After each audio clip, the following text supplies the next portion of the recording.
another round of voting for a speaker after Ohio Congressman and House Judiciary Chair Jim Jordan failed to get the 217 votes needed to land the leadership role. Democrats say Jordan is unfit for the office, and 20 Republicans voted against him. But Jordan says he's determined to win the support of all of the Republican holdouts.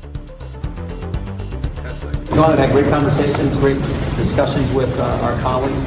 Jim Jordan is the poster child for MAGA extremism. Another round of votes is expected to be held just before noon. Those are your headlines.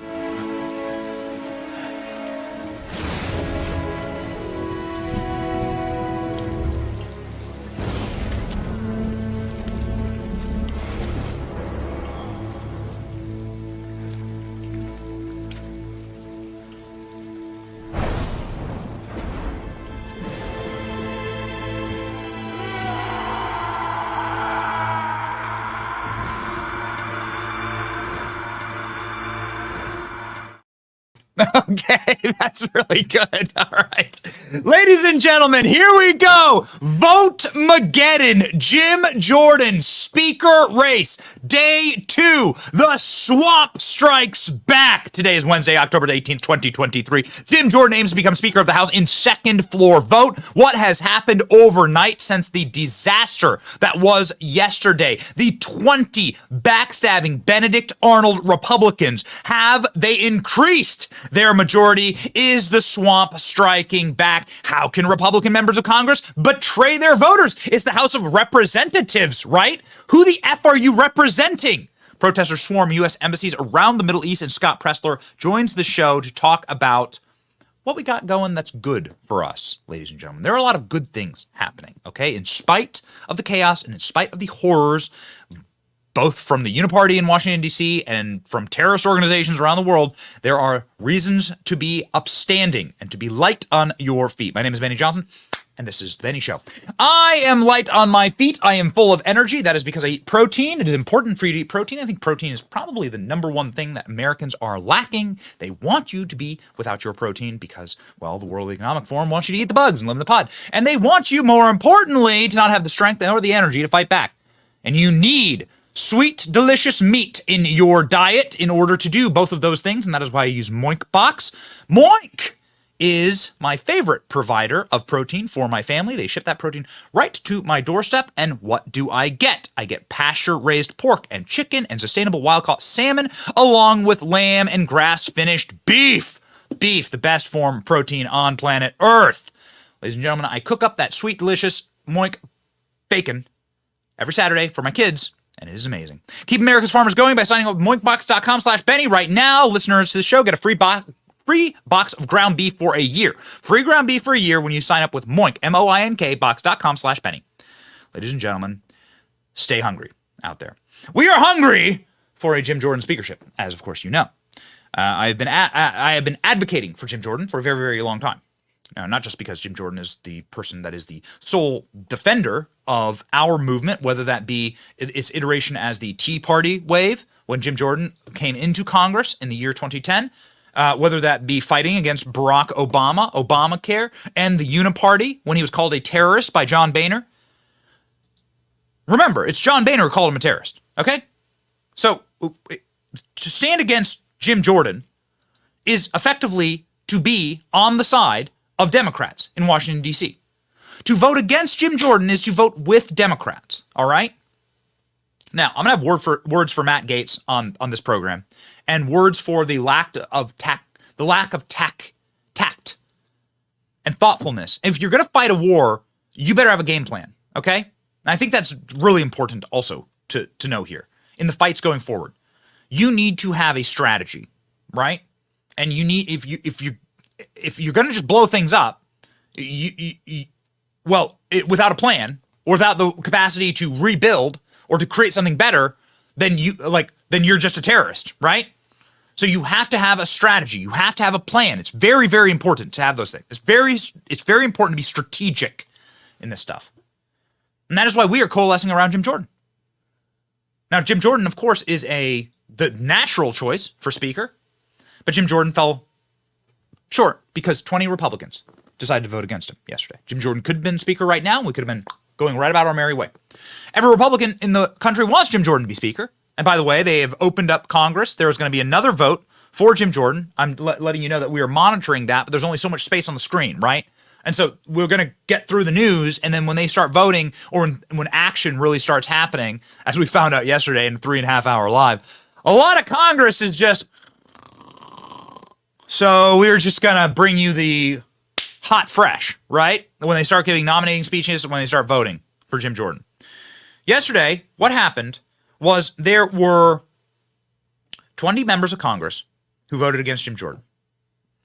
Now, I think that there is a particularly interesting and horrifying thing that is happening right now, but there is a break that you are witnessing inside of the Republican House majority. And that break is particularly dangerous. Ladies and gentlemen, the 20 people who voted against Jim Jordan, they all fall in to one of two categories. Category number one, they are appropriators, okay? The Appropriations Committee is the people who decide who funds and where the funds for the government go, okay? They determine how much money gets spent. These are people who want to continue deficit spending until the country collapses, until the wheels fall off. The vast majority of this list are people on the Appropriations Committee. These are people who are not ever fiscal conservatives, ever. How do you get $33 trillion in debt? How do you get that if you're a fiscal conservative? You don't. These people are rabid-eyed leftists who are totally and completely baptized into leftist spending policies. So those are the people who voted against Jim Jordan. Jim Jordan wants fiscal accountability, responsibility. He wants to cut the deficit. He wants to cut government spending. Government should be small enough to drown in a bathtub, as Grover Norquist says. Totally agree. How do you get there? Well, you're going to have a totally different viewpoint, an entirely different philosophy on appropriations. Appropriations are going to have to shrink, not be engorged like a cancerous tumor on our body politic. So there's an old saying in D.C. where there are three parties in Washington. There are Republicans, there are Democrats, and there are appropriators. And those are the people who voted against Jim Jordan, by and large. Okay? The appropriators, and it's very interesting when you go through all this, they clearly created a little coalition. They didn't like that Jim Jordan was going to cut their little purse strings. Because think about it this way. Reverse engineer this, okay? How do you get money? How do you get paid? You get paid if you can deliver a service, okay? In our economy, that's how you get paid, okay? We do a good show, you watch. There's value in that, right? So, ladies and gentlemen, what appropriators want is more money. The more money they can spend, the more money that the government decides to spend, the more powerful they get, all right? Go look at Gold Bar Bob. How does Gold Bar Bob get his gold bars? He's in charge of the Senate Foreign Relations Committee. And foreign countries go to him to pay him money. Same thing with the Biden crime family. Appropriators, if somebody's going to shrink their budgets, that means they're shrinking their power. And so Jim Jordan, this is like the greatest bell ring for voting for Jim Jordan. Quorum vote started on the clock. Okay, so I'm just checking in here. The quorum vote has started on the clock 15 minutes. So just letting you know what's happening in Congress. We're monitoring this vote in Congress. We will jump to the vote in Congress. We will let you see the vote just like yesterday. But right now they're just doing a quorum vote to see who's there. All right, it's quite boring. It's a lot of just standing around. But just an update there. Appropriators and the entire Republican appropriators, they all voted against Jordan. Why? Because Jordan's going to shrink. This should be a big bell ring for our support of Jordan. He's going to shrink the size of government. And that's going to shrink their power. Okay? We have done our research. We have looked at all this. Let's put up the list again, please. These are the people, the vast majority of these Republicans are on the Appropriations Committee. So again, Republican, Democrat, appropriators. And these people, you will never get Democrats voting for less government. You'll always get Democrats voting for more government so that they can bribe more people coming across our border illegally with entitlements to have total and complete fealty to the Democratic Party. That's how that system works. All right? That's how you turn a Republican red state like California blue. You bribe people with entitlements and with government goodies for their vote, for their permanent fealty. That has worked great for Democrats. They're going to try and turn the entire country blue with that process. That is the goal. So they'll never vote for less government. It is only us who would ever vote for less government, but our Republicans are effing backstabbers. Betrayal. I'm sorry. I get so angry about this. The Republicans who we send in there to be in their little, the appropriate is like a little club. It's like a little fraternity, secret little club. And every single one of these little butt buddies, they all get together. They're just Democrats. Remember, the point of the show is all Democrats are Democrats and some Republicans are Democrats. There are no such thing as a Democrat that's actually a secret Republican. That doesn't exist. What is the second group that voted against Jim Jordan? Some of these people fall into the second group. And I'll be happy to actually go through thoroughly and call them all out. The second group of people are people with dual loyalty. The second group of people are people who have paymasters in Congress. One of them is Victoria Spartz. She's a Ukrainian member of Congress. She's born in Ukraine. And you have to assume presently that Jim Jordan deciding to cut off funds for the war in Ukraine is going to make her say there's going to be major pressure on her to say, nope, not going to do it. You just have to assume. Like, again, there are people who are showing, like, clearly showing their cards in Congress. Rashida Tlaib has a Palestinian flag outside of her office right now. Rashida Tlaib has a tweet up right now saying that Israel bombed a hospital in Gaza. That is now all of the facts have lined up against that theory, against that narrative, right? But Rashida Tlaib immediately runs with the Hamas narrative. Why? Because Rashida Tlaib is predisposed to believing Hamas media over facts. She would rather weaponize that loyalty for political power. So it's in her best interest. So what you're looking at here is like a Mike Rogers kind of thing. Now, Mike Rogers supported Jim Jordan, thank God. And good on him. But Mike Rogers has his entire staff, he was in charge of the Armed Services Committee, his entire staff are lobbyists for Ukraine. His chief of staff is now one of Ukraine's biggest lobbyists. Do you think that guy wants the money funnel to get cut off? That's what I mean by dual loyalty. These guys are voting, they're voting in order to ensure that the purse string, the money continues to flow. The deficit spending continues to flow. And Jim Jordan was going to cut that off, was going to strangulate that. So those are the two groups of people that are voting against Jim Jordan. Now, you would assume that there is some semblance of pride or decency or dignity with these people because you live in the House of Representatives. You serve in the House of Representatives, right? So let me tell you what's about to happen and what may happen. I want to prepare you for this. The House of Representatives are supposed to represent you, the voters. But what has happened is, and what we've seen, is that these 20 members of Congress, the Republicans, even though 200 Republicans voted for Jim Jordan, all he needs is 217. These 20 Republicans voted on behalf of personal grudges, fealty to defense contractors in forever war, the betrayal of the American dollar, the betrayal of your future, your currency, the stability of your country, $34 trillion in debt. We're adding billions of dollars a day in debt. It is unsustainable. Every penny the government takes in is used immediately for entitlements, and then everything else has to be deficit spending. We are a sick nation. We are a sick country. You would never give a loan. If we were a person, the bank would never give us a loan. If we were a person, we'd be in jail, in debtor's prison for the rest of our lives. Okay?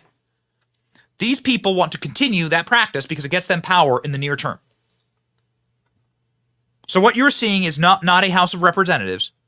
You are seeing a sick pit of vipers that defend only themselves and their own self-interests instead of their voters. Because as I contend, and no one has been able to show me any evidence to otherwise, as I contend,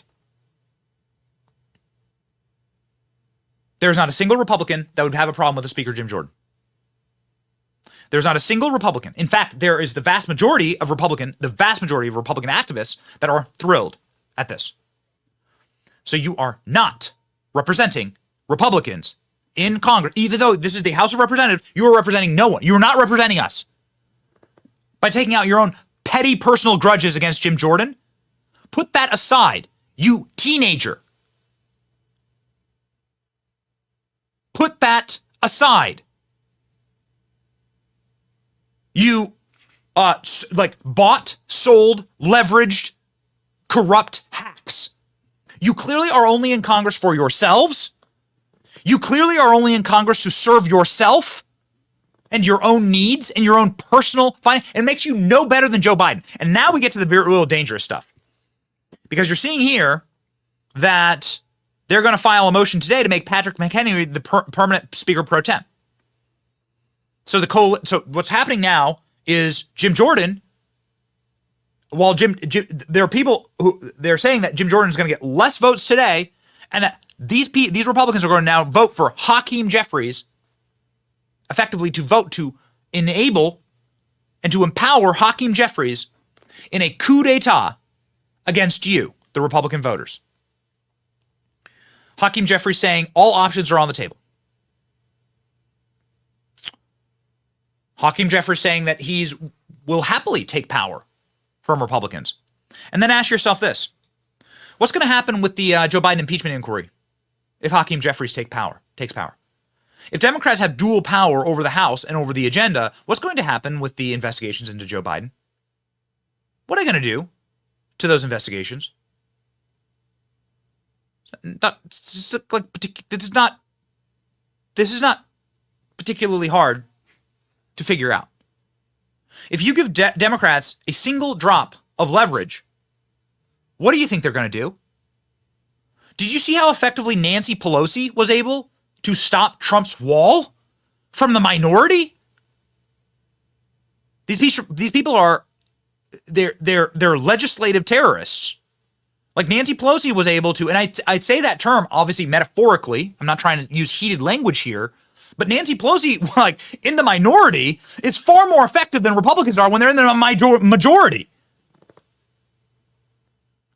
Like imagine what they would do, like the damage they were able to do to Donald Trump when they had no legislative power. They didn't control the Senate, they didn't control the House, they didn't control the executive. We had unified control of government, and what did we get out of it? Anyone? Bueller? Anyone? We got nothing. Nancy Pelosi was able to effectively stop and peel off through pressure campaigns and through bullying the capacity to build the wall, to close our borders. So many of Trump's first-term agenda items did not get done because they were able to effectively weaponize a minority, and now Republicans are voting to give them power over a Republican majority, which is the will of the people. The will of the people. These people are Benedict Arnolds. They're Judases to us.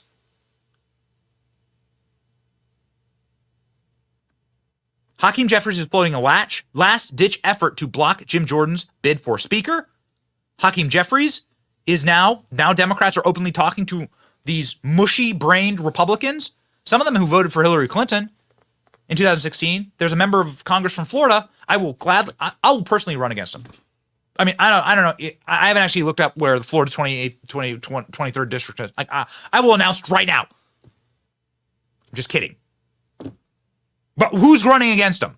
This guy voted for Hillary Clinton, but he's representing Florida as a Republican? What the hell? What the hell is going on? And now he's voting against Jordan. There's this guy who's leading the drumbeat against Jordan. So, guys, we got a problem in our own party, obviously. We got a problem in our own party. Democrats are now going to grab hold of those smooth-brained Republicans. And because the Democrats control the swamp and control the purse strings and control where the money flows, and everyone wants to dip their toes in that sweet Israel money or Hamas money or Ukraine money, it's all coming out. Story after story after story after story. Story after story after story after story. Who's getting paid? Lobbyists. Ukraine war. It is all about the enrichment of Washington, D.C. This was a fraudulence on the American people. All of these people, every member, Jim Moran is a member of Congress, longtime member of Congress, who's getting fat contracts. It's just an example. Getting these fat contracts from the Ukraine war. Getting paid, baby. Who's getting paid? Does Jim Moran speak Ukrainian? This is Hunter Biden all over again. It's Burisma all over again. Does Jim Moran speak Ukrainian? Does he know jack about Ukraine? No, of course not. But he's getting some fat contract. Maybe ALX can go find it. Like he had to file as a Ukrainian foreign agent yesterday. A longtime member of Congress. And there are hundreds of them who are like fat pigs up against a trough of American taxpayer money. And when we fight a war, the money doesn't go fight the war. It goes to these people, these parasites. And the parasites are inside of our party, inside the Democrat Party, and especially the appropriators. The appropriations, we got to be smart, man. If we get the House back, there's a lot of polling that says that Republicans will maintain the House and will probably get the Senate.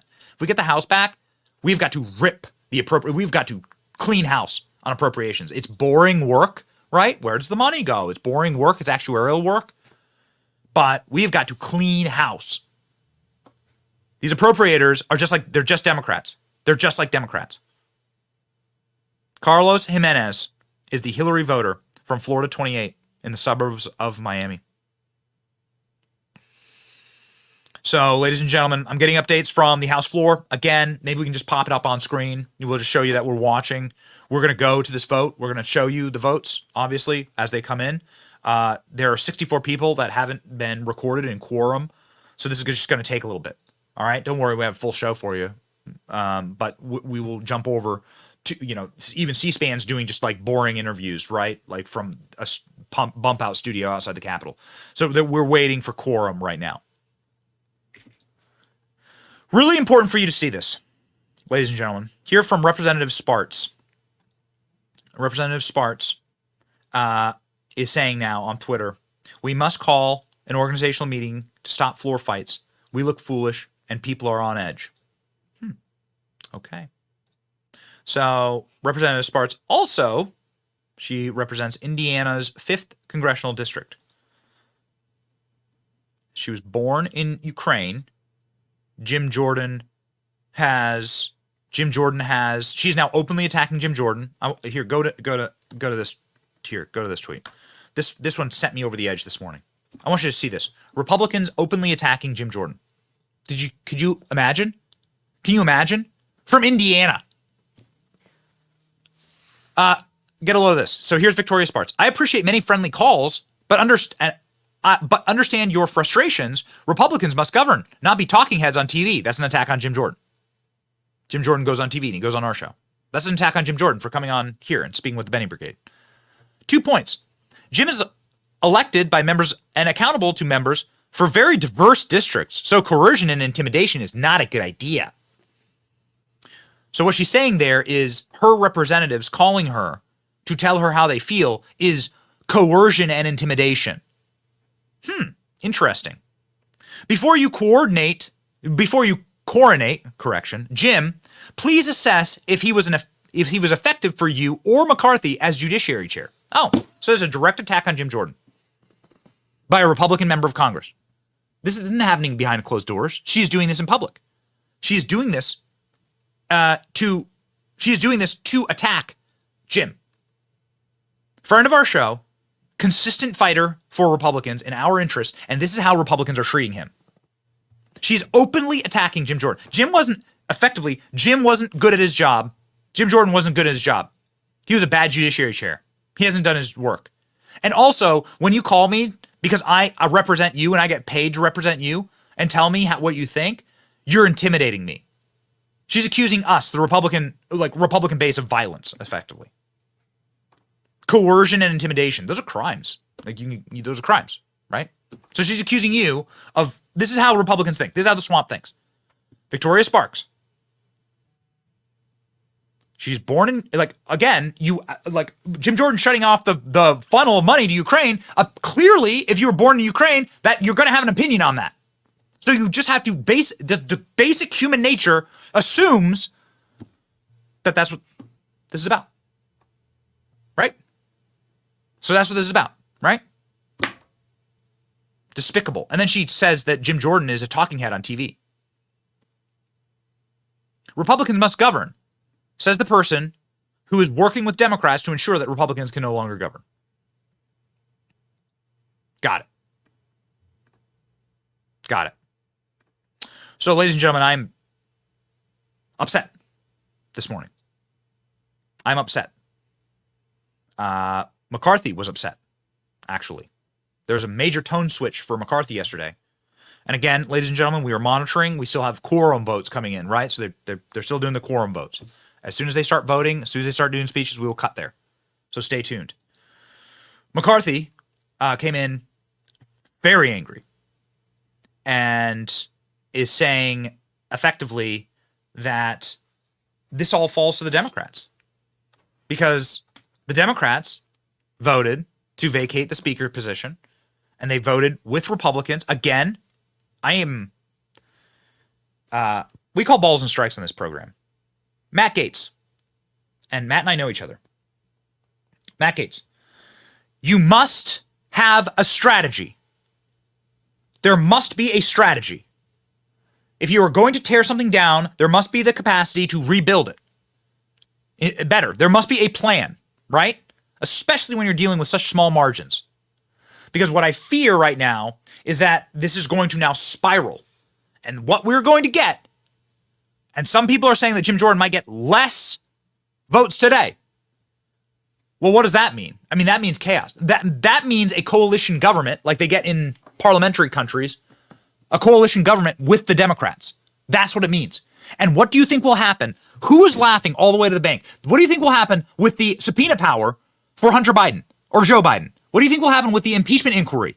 Have you heard anything from that? It's been struck dead. We've been waiting for years to get this impeachment inquiry going, and now it's gone. We had one hearing, now it's gone.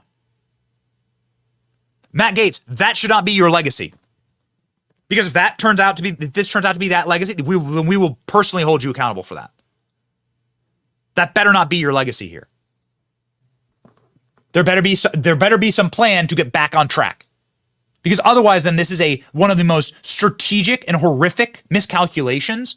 Because if we lose the capacity to impeach Joe Biden, to bring forward his crimes to the American people in an election season right now, and to actually have a true reckoning for his crimes, which are the same as Bob Menendez's crimes, and the same as these appropriators' crimes. It's the same thing. It's just the exposing of how DC works. If we lose that capacity and we lose that power, which we will, if we have a coalition government with Democrats, they will not allow an impeachment of Joe Biden to go forward, of course. You saw these people yesterday. The praise, boom, clap, hallelujah chorus for socialist Hakeem Jeffries. The theater kids have taken over Congress. This is what happens when the theater kids get control. I mean, it's lunacy. And Republicans are voting to hand them control.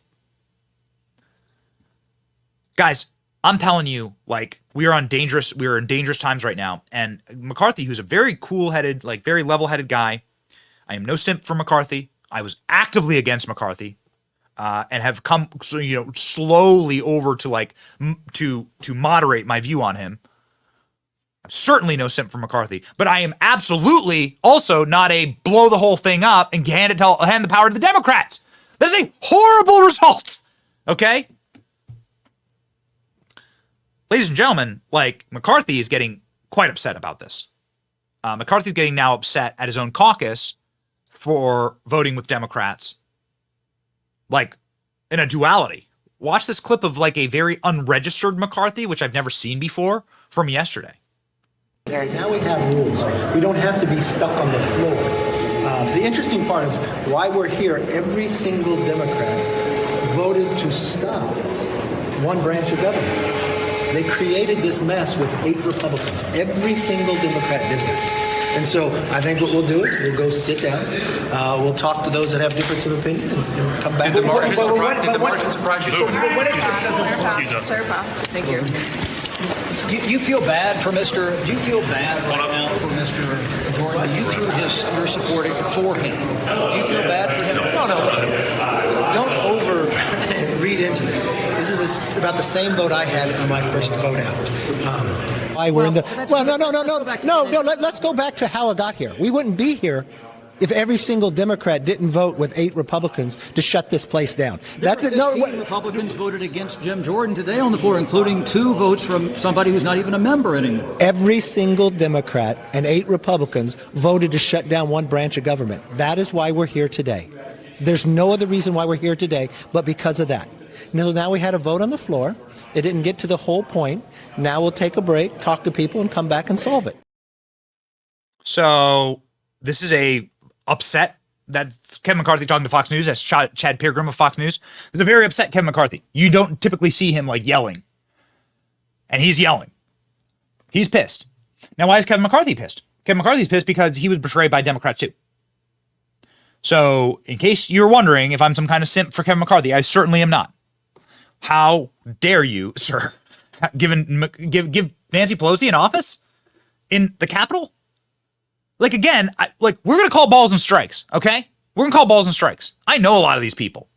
You have to be smart. I have to be tactical in our business and how we do content and what we do. Like, you have to be smart in your business. Mind your own business. You must be smart, okay? So Kevin McCarthy, not smart to give Nancy Pelosi an office in the Capitol and make some backroom deal. So this has been well reported out that Kevin McCarthy had a backroom deal with Pelosi that moderate Democrats would side with him to prevent him from being ousted from the speaker seat.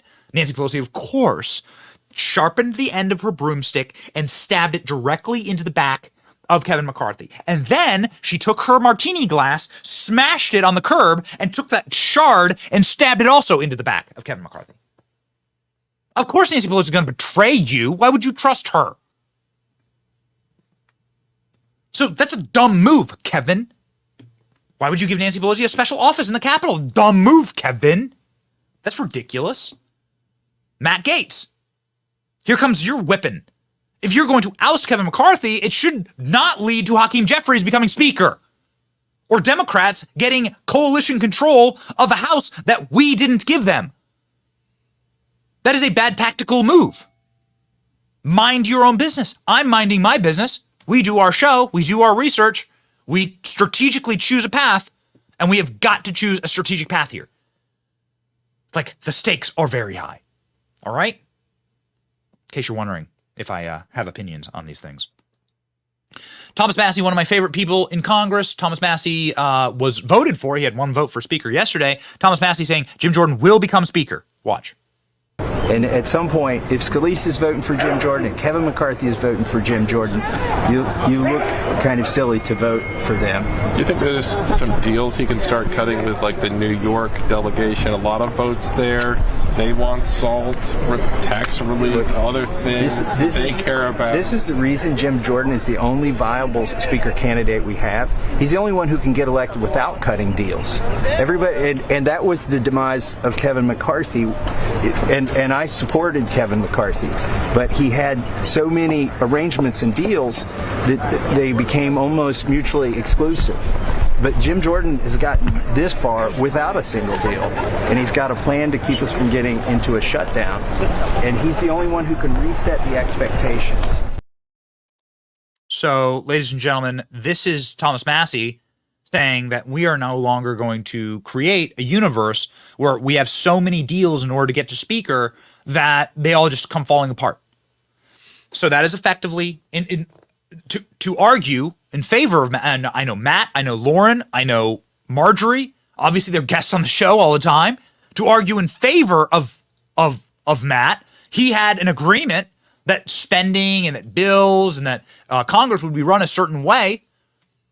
He had that agreement, that handshake deal with Kevin McCarthy, and Kevin McCarthy couldn't deliver on it. You can't deliver. Dude, Bible says, you can't have 2 masters. You'll hate one, you'll love the other. You gotta like have stable ground that you're standing on, and you can't have unrealistic expectations. You know what is an unrealistic expectation that blows my mind?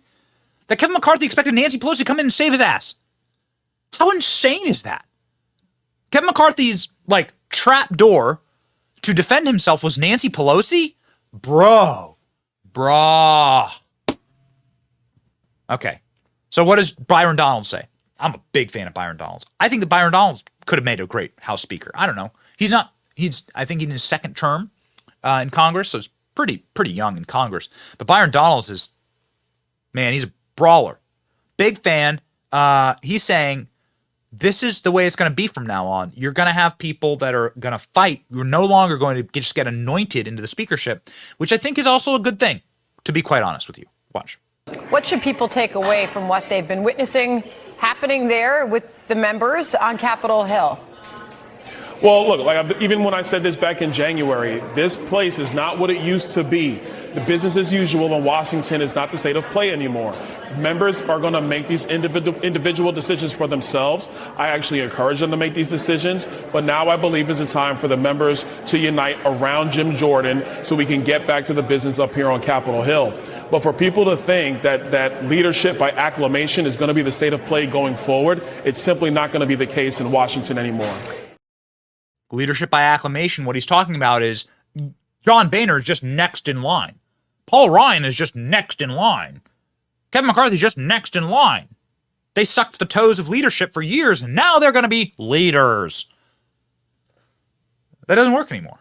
That's good. I mean, honestly, that's good. If you were going to look at this at 35,000 feet, you're going to say that's a good thing. James Comer's one of our favorite. James Comer's friend of the show. Obviously, you know James Comer. If there's someone who's as good of a fighter and brawler in Congress as Jordan, it's Comer. And Comer saying this Uniparty BS that's happening right now, that ain't going to fly. Because what they're going to try and do is they're going to try and get a bunch of Democrats to vote for Patrick McHenry, which is currently the Speaker pro tem. So that's the scam here. That Democrats are going to create a coalition and they're going to govern as well. And they're going to get say over everything. And they're going to immediately shut down the Biden impeachment inquiry. Immediately. They're going to rip people off committees. Trust me. These people will destroy our Republican majority. They will eviscerate it. They have the power to do it from the minority, from the extreme minority. See Nancy Pelosi 2017 stopping Trump's wall. How the hell did she do it? So Comer saying, no way. Jordan or die. Watch. House Oversight Committee Chair, Congressman, according to Axios, Democrats are warm to this idea. What the heck is going on up there, and how did this end up being a good thing, given his views on China investment by U.S. companies? It's the best deal for America is Jim Jordan. I voted for Jim Jordan today. I'm going to vote for him tomorrow. The Democrats' worst nightmare would be a Speaker Jim Jordan. So any candidate that the Democrats prefer probably isn't in the best interest of most conservative tax-paying Americans. So we're going to keep fighting for Jim Jordan. Ladies and gentlemen, people are getting a little hot under the collar over this. There are interesting moments that have happened yesterday, including, but not limited to, the first vote against Jim Jordan. Hot Mike caught Brian Kilmeade saying, Don Bacon from Nebraska is a dumbass. Just quoting Fox News. It's worth replaying. Check it out. Bacon. McCarthy.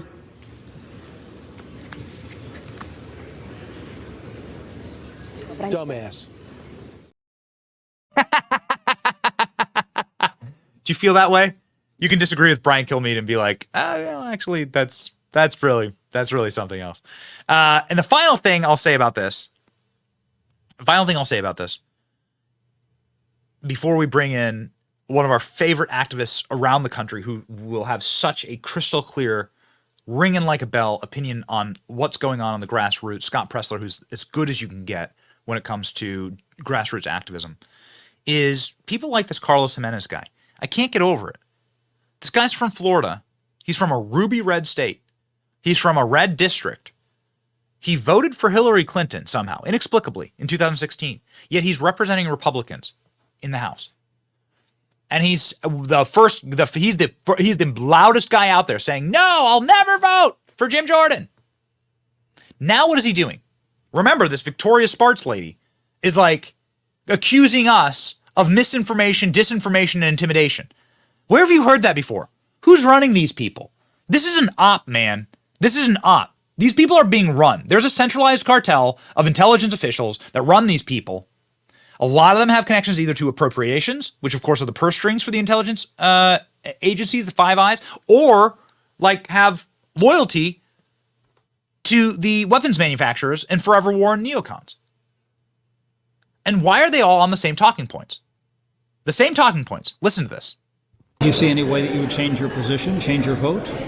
In the future, yeah, but I'm not, right now I'm not changing my position. And I think that Jim Jordan's tactics of pressure and intimidation and misinformation, I'm not saying that he did it, but his supporters surely has not helped Jim Jordan. Oh, okay. Misinformation, intimidation. Where are you getting those talking points, pal? Where are you getting those talking points? Okay, let's see here. All right. Here you go. Hi. My name is Rennie Bonson from the CIA. Hi, I hear that you don't like Jim Jordan. We don't like him either. Here's your talking points here. You're going to accuse everyone.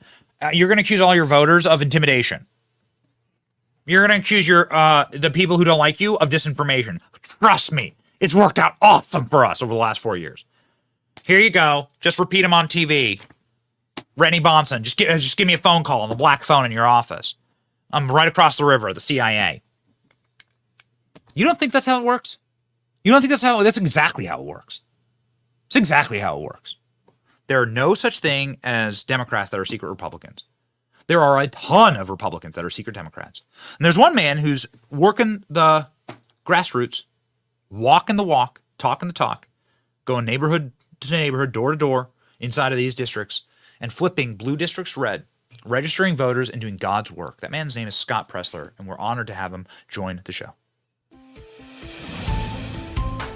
Hey, Benny. Good morning. Scott, how are you, man? Look at that. What a chandelier. That's a fine looking chandelier. And of course, the best head of hair in the movement. Maybe you could give Jim Jordan some advice on his hairstyle. I always say he looks like he's just like done 11 rounds on a wrestling mat. But I do want to get your perspective here, Scott, on Jim Jordan and on the speaker's race. Because my read is that there's not a single person in the grassroots that has a problem with Jim Jordan as speaker. In fact, most of the grassroots, the vast majority of Republican voters would be thrilled about Jim Jordan as speaker. Am I wrong? No, I think you're right. Well, look, we are a representative government. And at the end of the day, these aren't the Congress people who should be making these decisions based on the loyalties or secret deals that they've made. This is about representing their constituents, the people that elected them into office. And, I'm here in Butler County right now in Mike Kelly's congressional district, PA 16. And that congressman, despite all of his constituents asking for Jim Jordan, pleading for Jim Jordan, he still is not voting for Mr. Jordan for Speaker of the House. And so I think it's important that we continue, as we did, trying to lobby the RNC to choose a different direction. This is our time right here, right now, to gain the trust of the voters, which are not only going to propel us to victory this November, but to electing a Republican president next November. This election is critical. That's right. That's so interesting. So I actually didn't know. So you're in a district of a member of Congress who's not voting for Jim Jordan. What do the people think about that? What do the Republican voters think about that? Oh, they're irate. I mean, literally, this week alone, I'll have gone to 3 of the counties within Mike Kelly's district, and people are calling them, and they're being respectful. I want to make that very clear. It's important that we have a good temperament and that we continue to lobby them respectfully. But at the same time, they need to know, for example, that 8 out of the 10 members of Congress in the House of Representatives that voted to impeach President Trump are no longer in office. We have the power to elect people, and we have the power to remove them from office peacefully. That's a really great point. 8 out of the 10 people who voted to impeach Trump are now out of. That's such a salient point. Yes, you're right. And so, is that what these people want? Is their fate? I don't understand it, Scott. Explain it to me, please, like you would like a child. How are these representatives? How are these representatives not representing their voters in this simple action? Well, and especially this district is R+13. It's not one of those Biden districts. It's not a D+2. It's not New York. I could understand maybe some of those vulnerable districts, but this is a blood red district. And so I really don't understand, especially when Elise Stefanik, who I would argue is one of McCarthy's biggest allies, she was the one that nominated Mr. Jordan as Speaker yesterday. And so seeing the McCarthy people come behind Jordan, seeing members of the Freedom Caucus come behind Jordan, it would only be reasonable to me that we come together as a family. We make sure that we have the ability to start legislating and governing, especially since we are simply less than 3 weeks away from an important election statewide that we're in Kentucky, Mississippi, New Jersey, Pennsylvania, Virginia. We have elections this year that are going to dictate what happens next year in 2024. So it looks like right now we have the live feed right now up on C-SPAN. ALX, cue me in on exactly what's going on here. It looks like they're going to try and offer an amendment to get a consensus speaker of Patrick McHenry, who's the man who slammed the gavel down so angrily. He's like a big time McCarthy ally, so they're just reading quorum right now. Okay, so I just want to let everyone know what you're seeing live on screen here is the live feed of the floor of the House of Representatives, and we will cut to the voting once they actually vote, and if they take up this potential resolution in order to empower Patrick McHenry. So anyway, sorry about that, Scott. I just wanted to give a quick update on what's happening live. So I guess the question is, what happens with these people? I mean, we're going to see primaries for these people who are voting against Jim Jordan. Did you expect that? Absolutely. Any member, especially in a red district, that is not listening to his or her constituents, you will be primaried. And I see that peacefully. I see that respectfully. But again, 8 of those 10 districts where they voted to impeach President Trump as Republicans, that is seen as disloyal. That is seen as traitorous. That is seen as an attack on our conservative values. And I think people are very much likening what was done to President Trump as to what is being done to Jim Jordan and not supporting him at this moment in time. Such a great point. They did the exact same thing to President Trump. Scott, thank you. We're going to jump in here to the actual nominating speeches. God bless you and Godspeed in your work, sir. Thanks, Benny. All right, here we go. Tom Cole. Defending my very good friend and our former speaker, Mr. McCarthy, from an effort to vacate the chair. And in the course of that speech, I made the remark that those who did this, whether intentionally or unintentionally, were going to put the Congress in a state of chaos and the country into a state of uncertainty. I think the last 2 weeks have vindicated that observation. But we have a chance today to end that chaos and to end that uncertainty.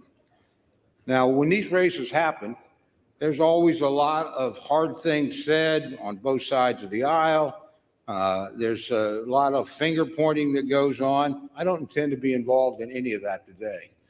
I think the decision in front of us is far, far too important for that. But I am very proud to place in nomination the name of our good friend, my good friend, our Republican candidate for Speaker, the Honorable Jim Jordan of Ohio.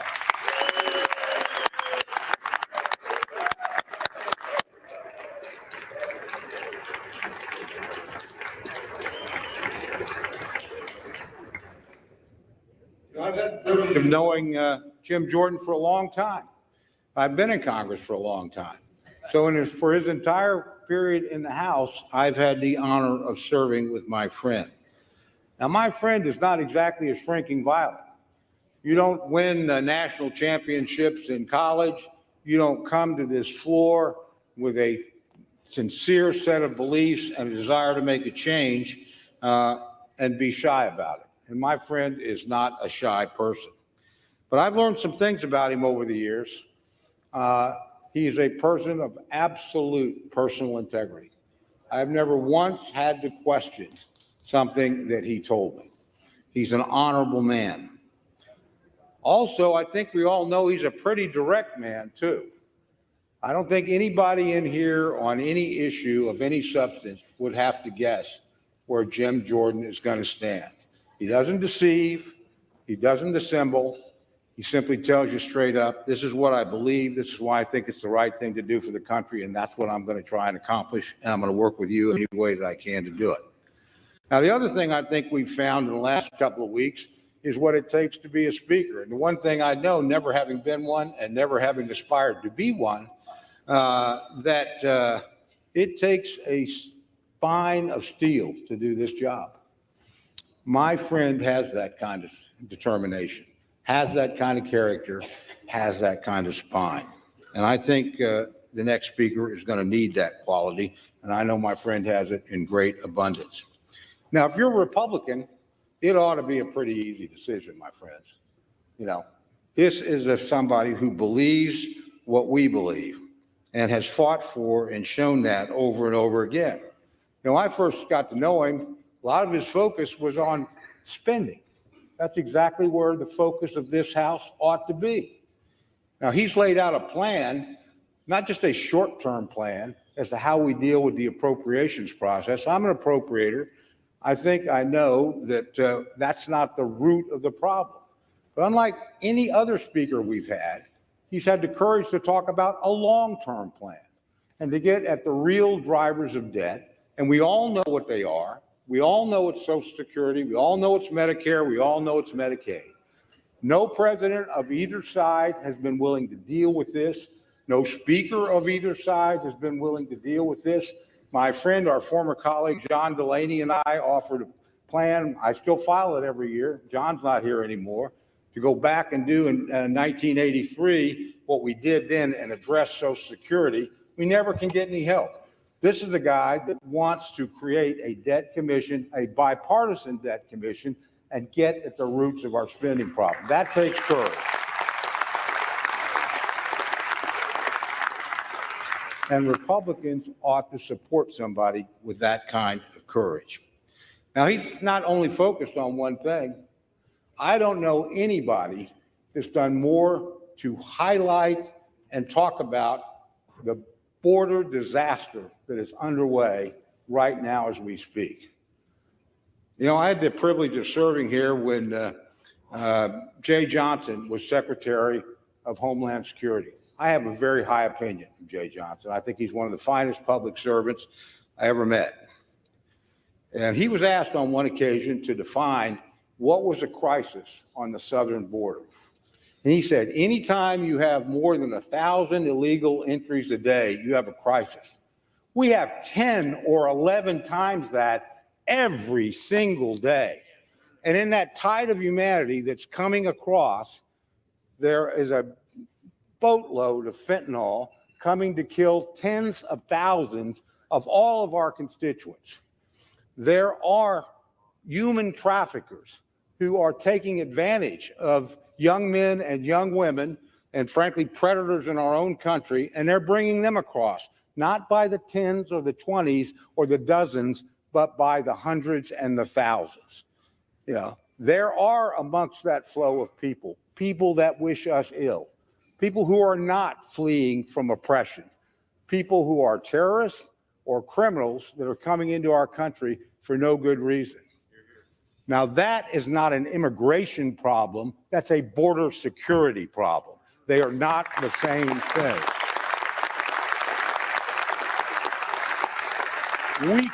We can debate immigration. That's a worthy debate.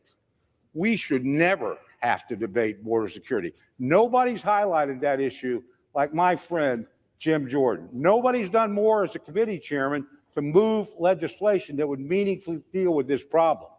And this, my friends, on both sides of the aisle, but with all due respect, particularly this administration and my friends on the other side, need to look at this.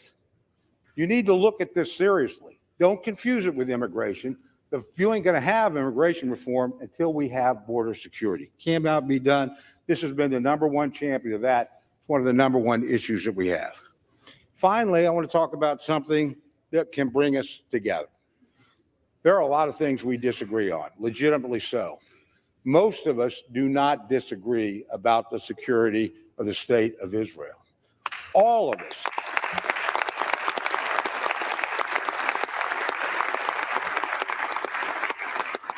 All of us on both sides of the aisle reacted with horror and with deep sympathy and with legitimate outrage at the crime that was perpetrated against the people of Israel in the last week. All of us, and all of us know that they are within their rights to respond forcefully and swiftly to defend their people and punish those who brought that upon them.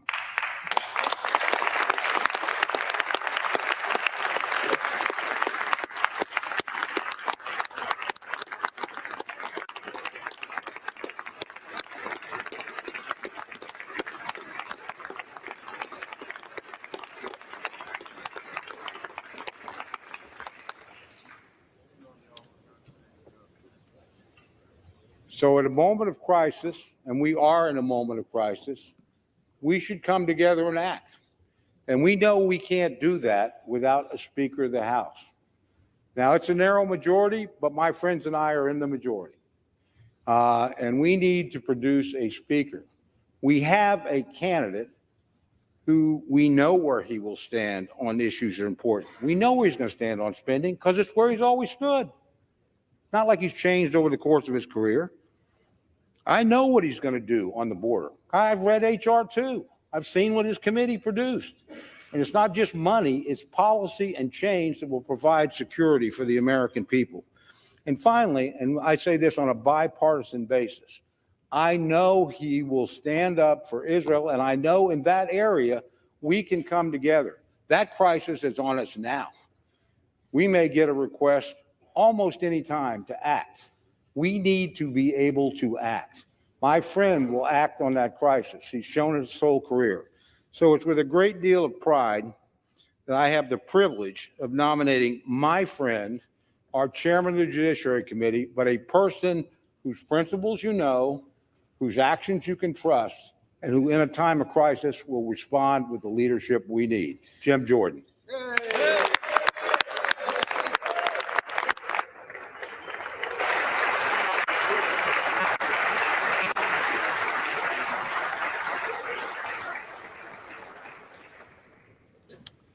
The chair now recognizes the gentleman from California, Mr. Aguilar.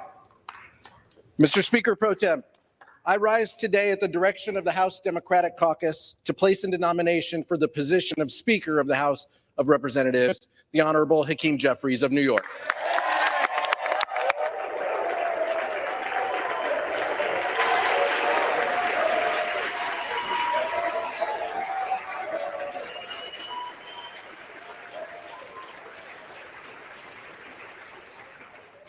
Here we are again, Mr. Speaker. And I promise to make these speeches shorter if we get closer to a compromise, but I'm not certain that that's going to happen at this moment. While the Republican candidate for Speaker is making late-night backroom deals to secure the gavel, Leader Jeffries has once again extended the hand of bipartisanship for a path forward. One thing was very clear yesterday: the vote total, 220, 212 to 200. The People's House has spoken, and Leader Jeffries has the support to be Speaker that this country needs.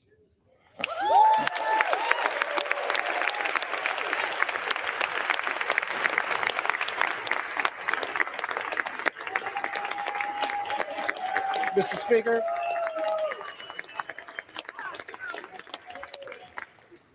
(212 to 200). No amount of election denying is going to take away from those vote totals.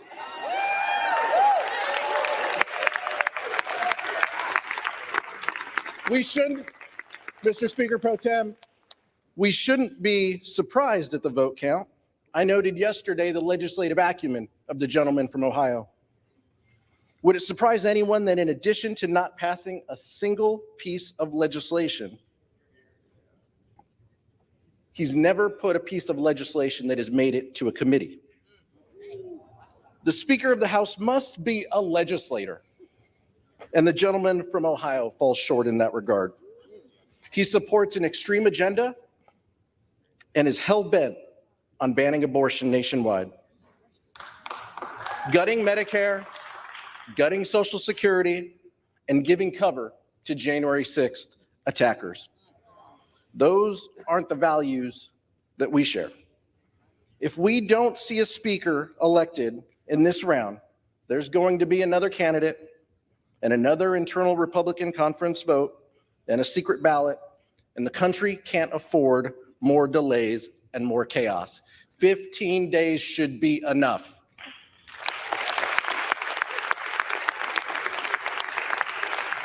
House Democrats are united on this path forward.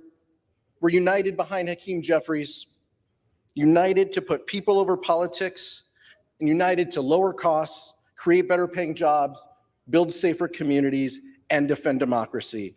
And once again, we're coming together to achieve this common goal, and that is to make Hakeem Jeffries Speaker of the House of Representatives.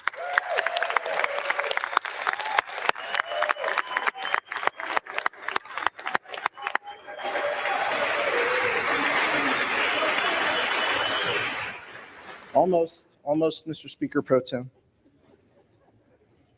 Hakeem Jeffries has done what we haven't seen from the other side of the aisle, and that is to keep a caucus united.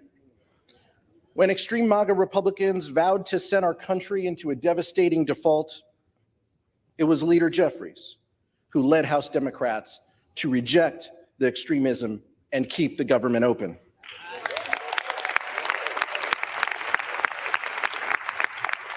Mr. Speaker Pro Tem, we have the vote totals to back that up. It has been Leader Jeffries and House Democrats who have shown a willingness and a conviction to keep our promise to deliver for American families. And it will be Hakeem Jeffries who will move our body and our country forward on a bipartisan path. Who on the other side of the aisle, Mr. Speaker Pro Tem, will take yes for an answer and work with us to achieve three common goals? And my colleague and good friend, the gentleman from Oklahoma, mentioned one of them. Supporting assistance to Israel, but what he left out was assistance to Ukraine and our national security objectives.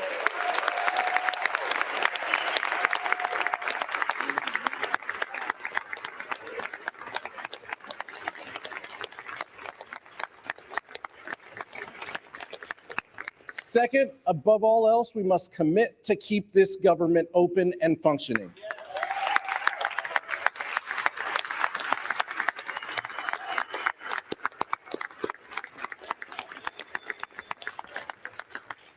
And finally, Mr. Speaker Pro Tem, we need to put this body on a bipartisan path to achieve real results for the American public. That is what we were sent to do. That is what we need to do. That is why Hakeem Jeffries is the leader we need at this time to lead this chamber.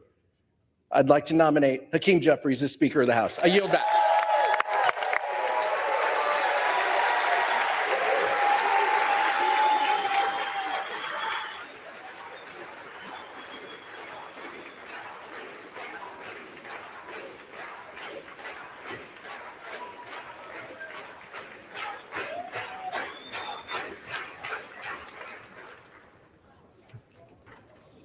No further nominations. The reading clerk will now call the roll.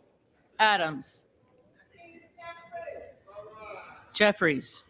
Adderholt. Jordan. Aguilar.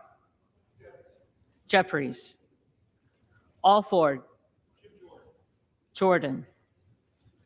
Allen. Jordan. Allred. Jeffries. Amadei. Jordan. Armstrong. Jordan. Arrington. Jordan. Auchincloss. Jeffries. Babin. Jordan. Bacon. McCarthy.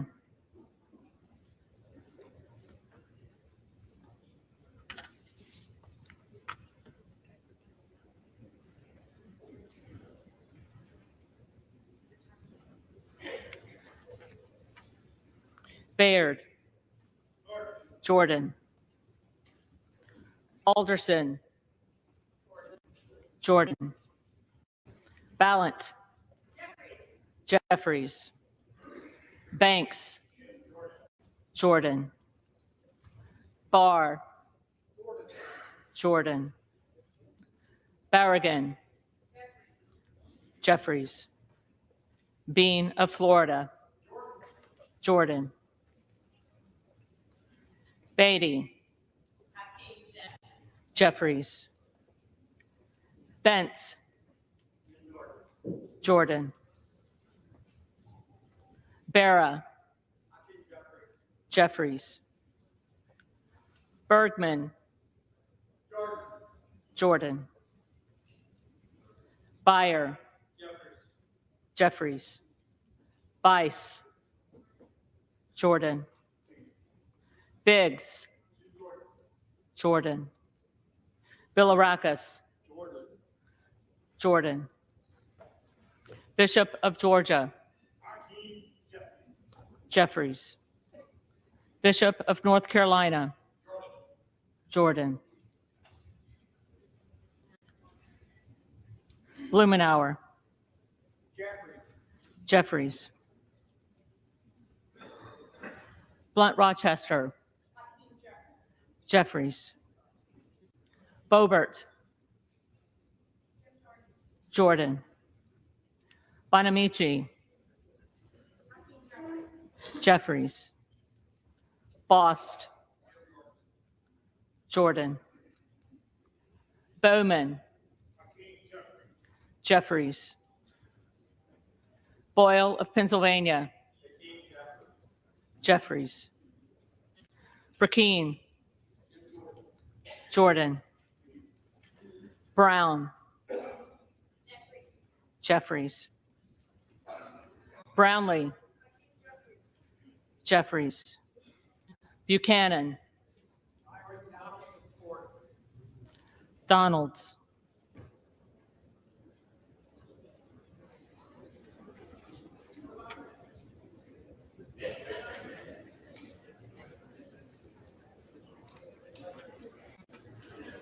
Buck. Emmer.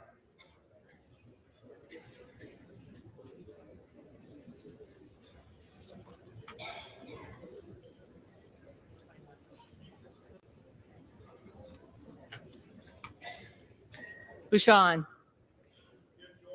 Jordan. Basinski. Jeffries.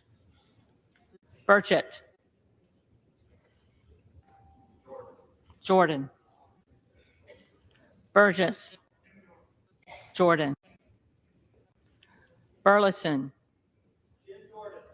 Jordan. Bush. Jeffries. Calvert. Jordan. Kamek. Jordan. Caraveo. Jeffries. Carbajal. Jeffries. Cardenas. Jeffries. Carey. Jordan. Carl. Jordan. Carson. Jeffries. Carter of Georgia. Jordan. Carter of Louisiana. Jeffries. Carter of Texas. Jordan. Cartwright. Jeffries. Kassar. Jeffries. Case. Jeffries. Caston. Jeffries. Castor of Florida. Jeffries. Castro of Texas. Jeffries. Chavez DeRemer. McCarthy.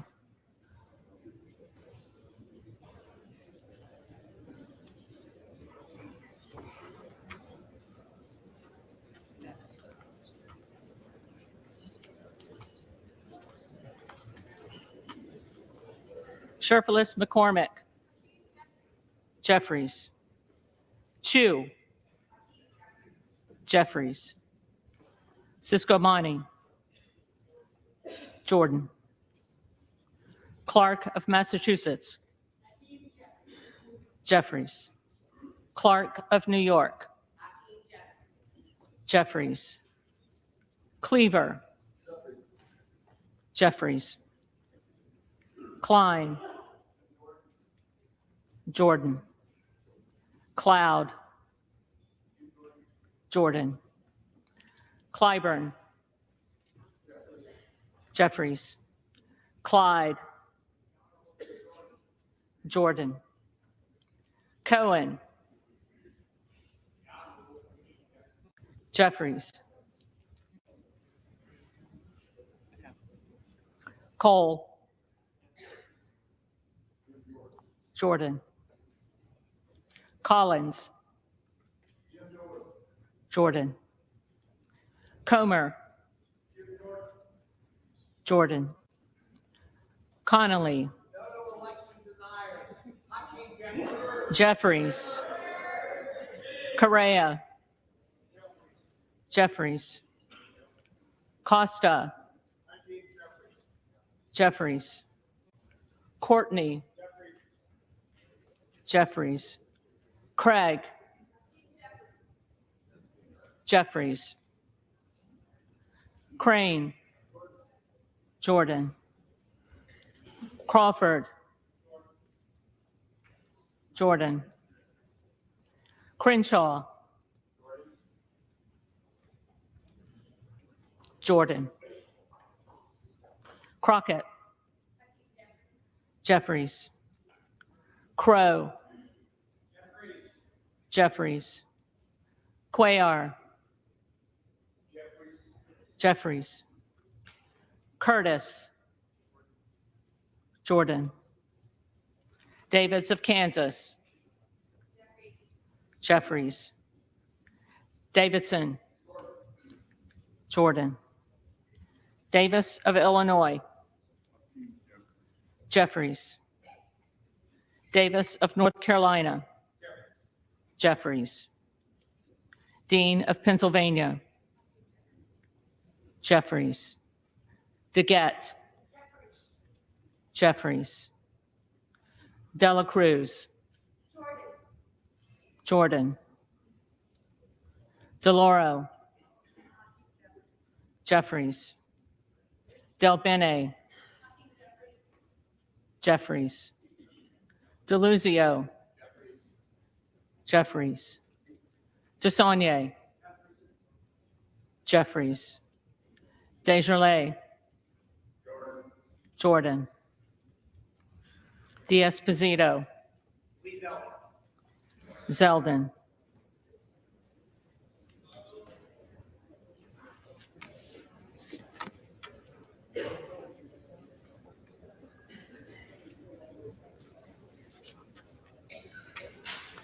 Diaz-Balart. Scalise.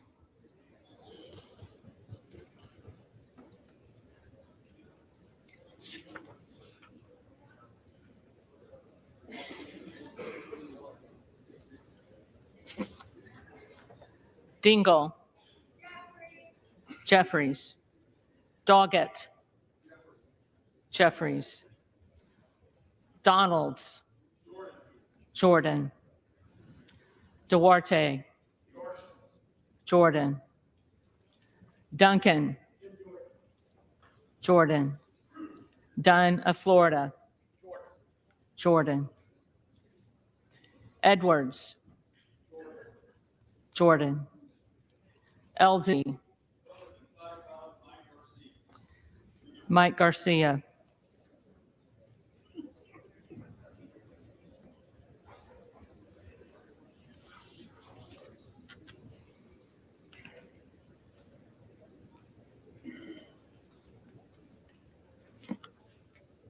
Emmer. Jordan. Escobar. Jeffries. Eshoo. Jeffries. Espaillat. Jeffries. Estes.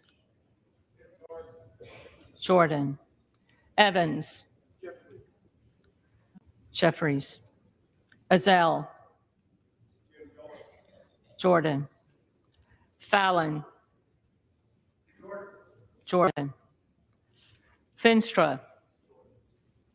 Jordan. Ferguson. Scalise.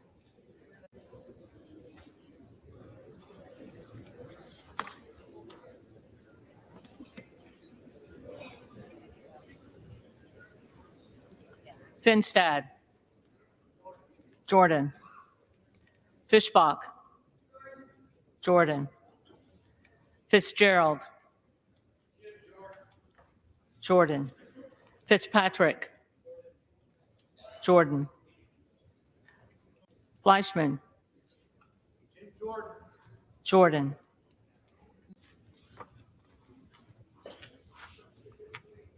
Fletcher.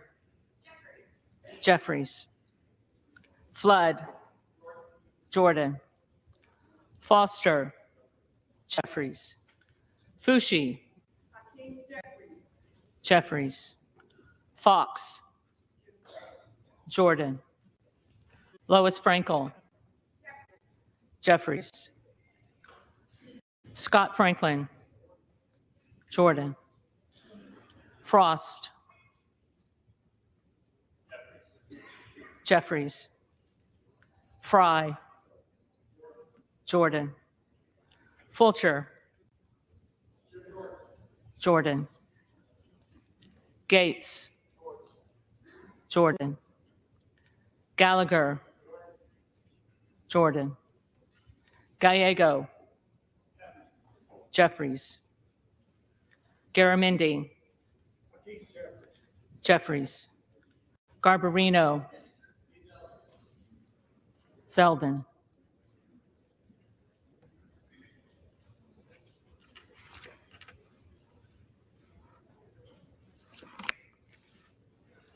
Mike Garcia. Jordan. Robert Garcia. Jeffries. Garcia of Illinois. Jeffries. Garcia of Texas. Jeffries.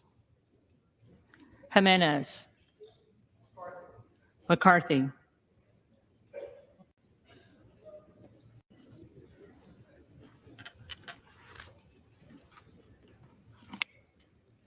Golden of Maine. Jeffries. Goldman of New York.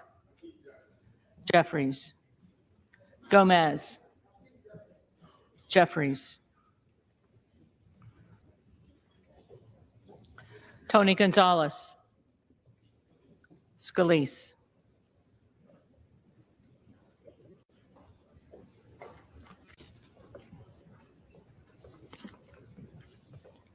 Vicente Gonzalez. Jeffries. Good of Virginia. Jordan. Gooden of Texas. Jordan. Gosar. Jordan. Gottheimer. Jeffries. Granger. Scalise.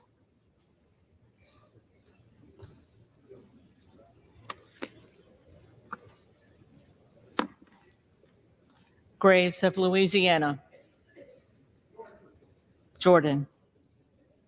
Graves of Missouri. Jordan.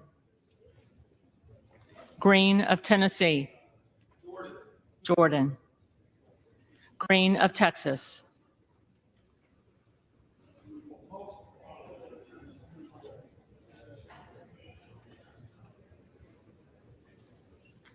Jeffries. Green of Georgia. Jordan. Griffith. Jordan. Grijalva. Jeffries. Grothman. Grothman. Jordan. Guest. Jordan. Guthrie. Jordan. Hageman. Jordan. Harder of California. Jeffries. Harris. Jordan. Harshbarger. Jordan. Hayes. Jeffries. Hearn. Jordan. Higgins of Louisiana. Jordan. Higgins of New York. Jeffries. Hill. Jordan. Himes. Jeffries. Henson. Jordan. Horsford. Jeffries. Houchin. Jordan. Houlihan. Jeffries. Hoyer. Jeffries. Hoyle of Oregon. Jeffries. Hudson. Jordan. Huffman. Jeffries. Huizinga. Jordan. Hunt. Jordan. Issa. Jordan. Ivy. Jeffries. Jackson of Illinois. Jeffries. Jackson of North Carolina. Jeffries. Jackson of Texas. Jordan. Jackson Lee. Jeffries. Jacobs. Jeffries. James. Miller Meeks. Candace Miller of Michigan.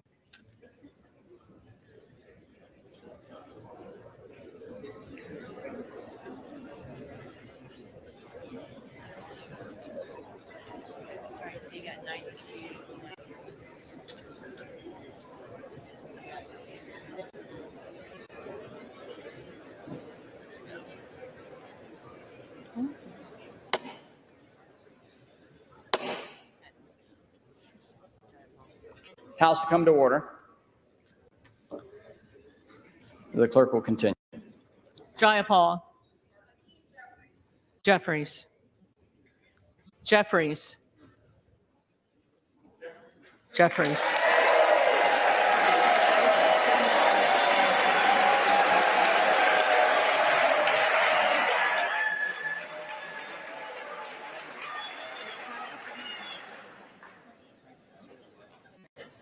Johnson of Georgia. Jeffries. Johnson of Louisiana. Jordan. Johnson of Ohio. Jordan. Johnson of South Dakota. Jordan. Jordan. Jordan.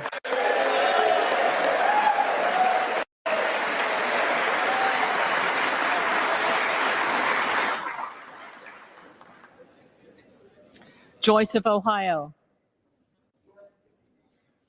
Jordan. Joyce of Pennsylvania. Jordan. Kemlager Dove. Jeffries. Captor. Jeffries. Kane of New Jersey. Jordan. Keating. Jeffries. Kelly of Illinois. Jeffries. Kelly of Mississippi. Jordan. Kelly of Pennsylvania. Former Speaker of the House, the Honorable John Boehner. Boehner.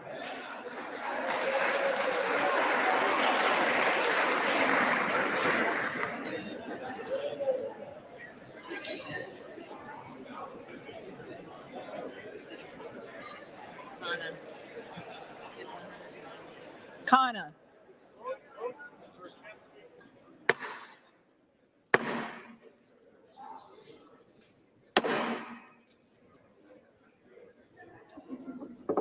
Kana. Jeffries. Kiggins of Virginia. McCarthy.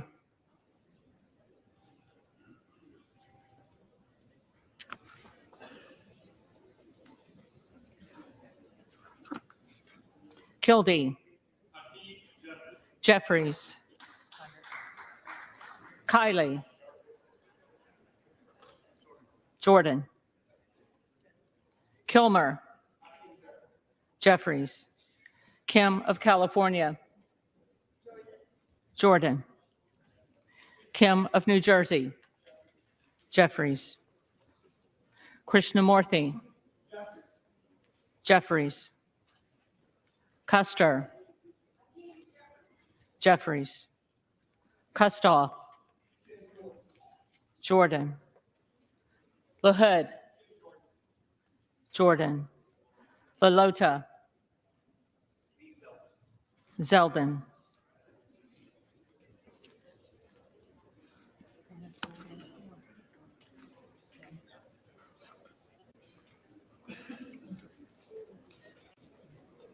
LaMalfa. Jordan. Lamborn.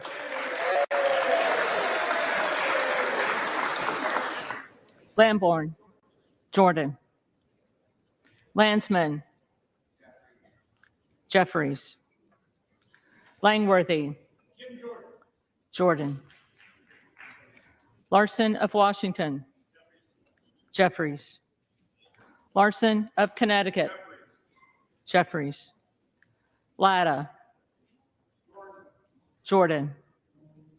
LaTurner. Jordan. Lawler. Speaker Kevin McCarthy. McCarthy.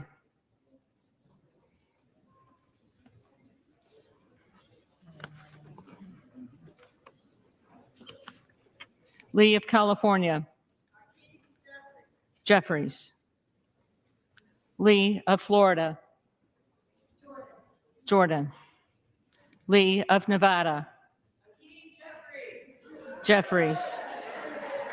Lee of Pennsylvania. Jeffries. Ledger Fernandez. Jeffries.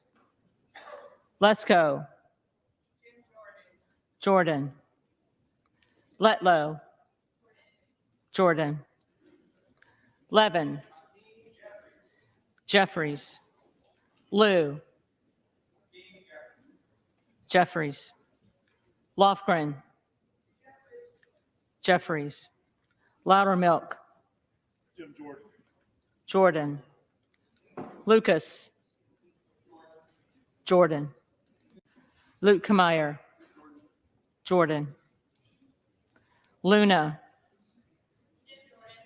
Jordan. Luttrell. Jordan. Lynch. Jeffries. Mace. Jordan. Magaziner. Jeffries. Maliotakis. Jordan. Mann. Jordan. Manning. Jeffries. Massey. Jordan. Mast. Jordan. Matsui. Jeffries. McBath. Jeffries. McCarthy. Jordan.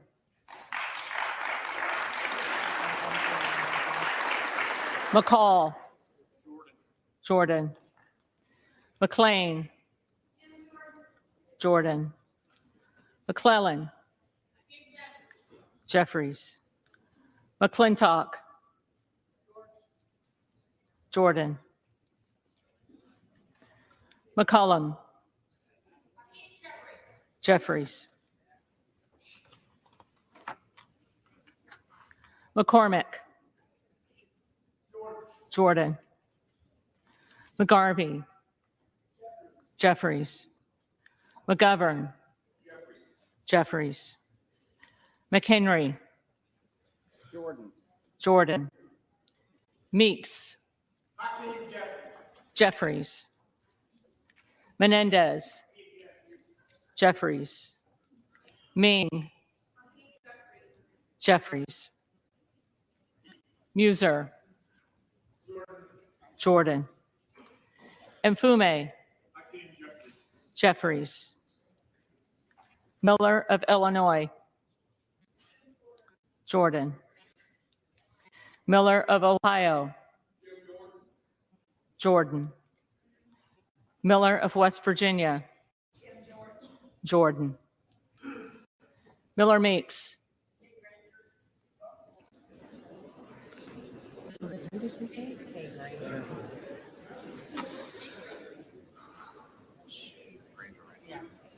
Granger.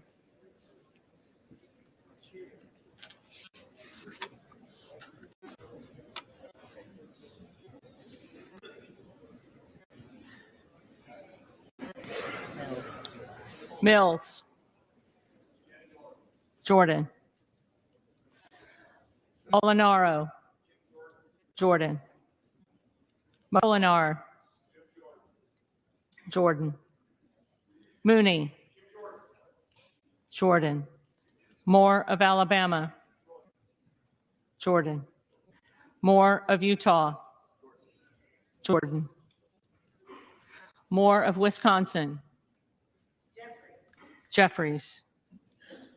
Moran. Jordan. Morelli. Mr. Jeffries. Jeffries. Moskowitz. Jeffries.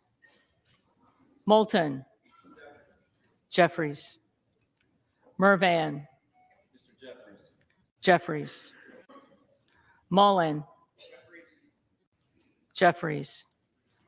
Murphy. Jordan. Nadler. Jeffries. Napolitano. Jeffries. Neal. Jeffries. Neguse. Jeffries. Nels. Jordan. Newhouse. Jordan. Nickel. Jeffries. Norcross. Jeffries. Norman. Jordan. Nunn of Iowa. Jordan. Obernolte. Jordan. Ocasio-Cortez. Jeffries. Ogles. Jordan. Omar. Jeffries. Owens. Jordan. Pallone. Jeffries. Palmer. Jordan. Panetta. Jeffries. Pappas. Jeffries. Pasquarel.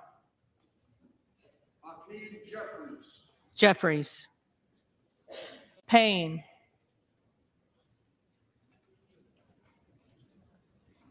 Payne.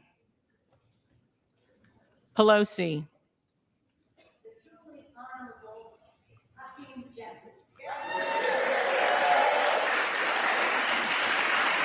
Jeffries. Peltola. Jeffries. Pence. Jordan. Perez. Perez. Jeffries. Perry. Jordan. Peters. Jeffries. Pedersen. Jeffries. Pfluger. Jordan. Phillips. Jeffries. Pingree. Jeffries. Pocan. Jeffries. Porter. Jeffries. Posey. Jordan. Presley.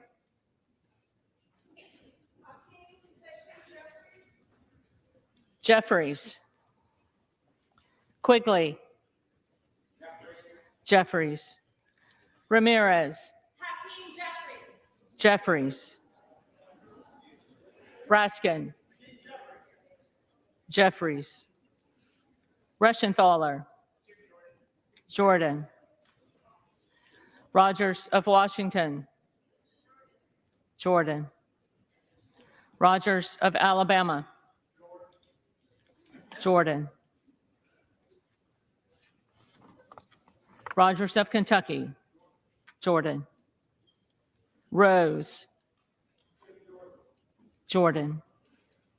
Rosendale. Jordan. Ross.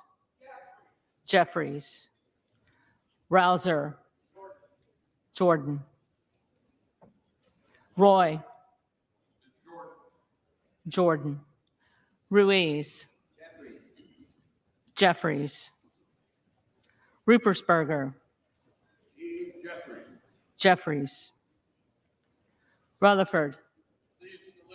Scalise.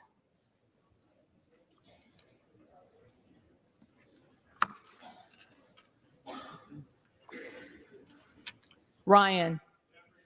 Jeffries. Salazar.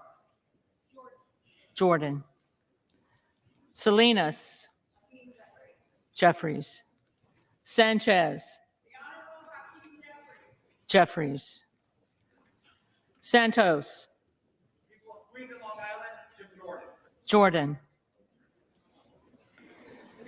Sarbanes. Jeffries. Scalise. Jordan.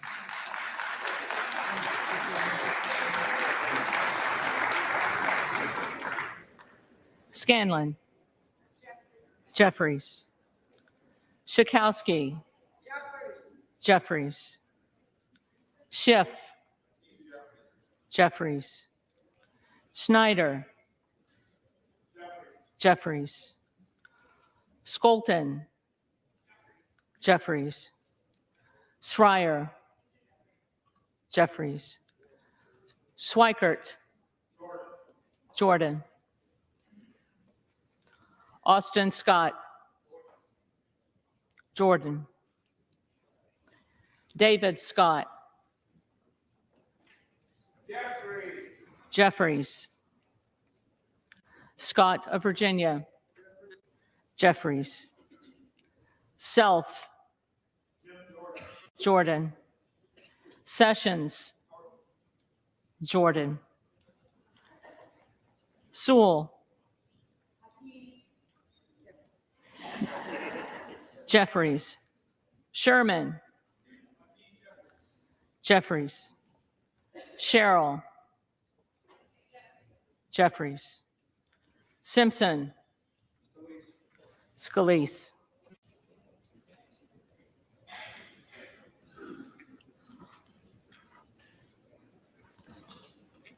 Slotkin. Jeffries. Smith of Missouri. Jordan. Smith of Nebraska. Jordan. Smith of New Jersey. Jordan. Smith of Washington. Jeffries. Smucker. Jordan. Sorensen. Jeffries.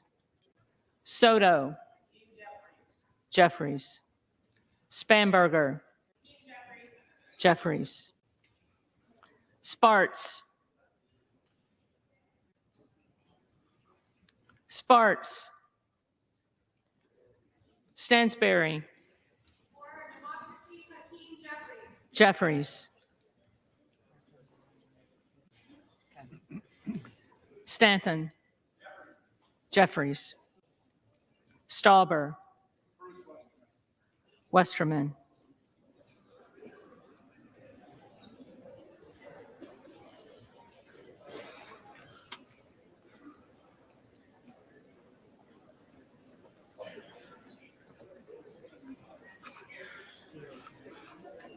Steele.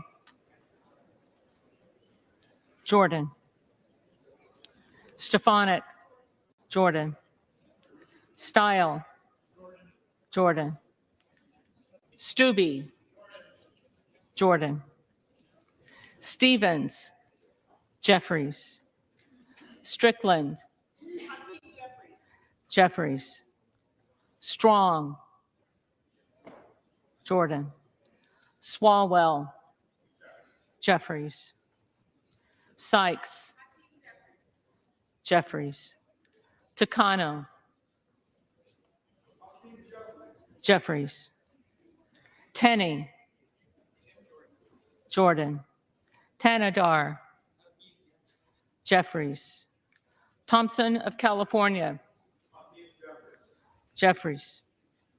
Thompson of Mississippi. Jeffries. Thompson of Pennsylvania. Jordan. Tiffany. Jordan. Timmons. Jordan. Titus. Jeffries. Tlaib. Tlaib. Takuda. Jeffries. Tonko. Jeffries. Torres of California. Jeffries. Torres of New York. Jeffries. Trahan. Jeffries. Trone. Trone. Turner. Jordan. Underwood. Jeffries. Valadeo. Jordan. Van Drew. The Honorable Jim Jordan. Jordan. Van Dyne. Jordan. Van Orden. Jordan. Vargas. Jeffries. Vasquez. Jeffries.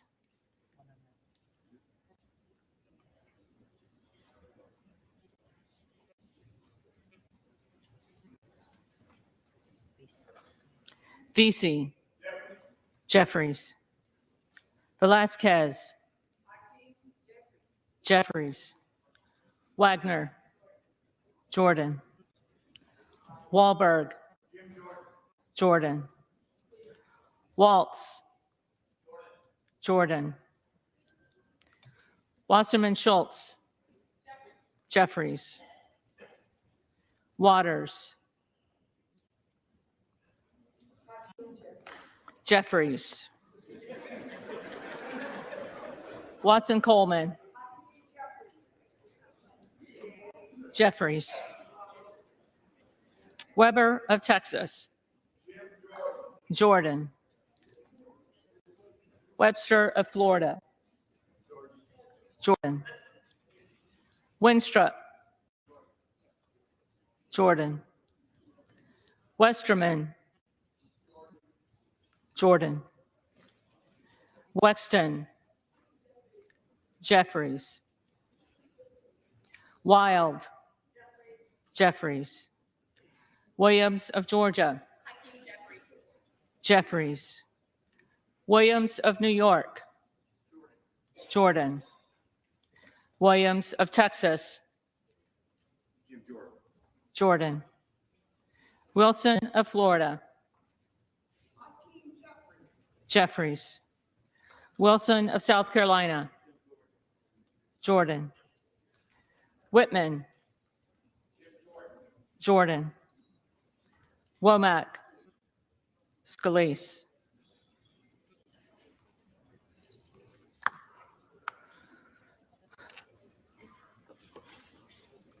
Yakum. Jordan. Zinke. Jordan.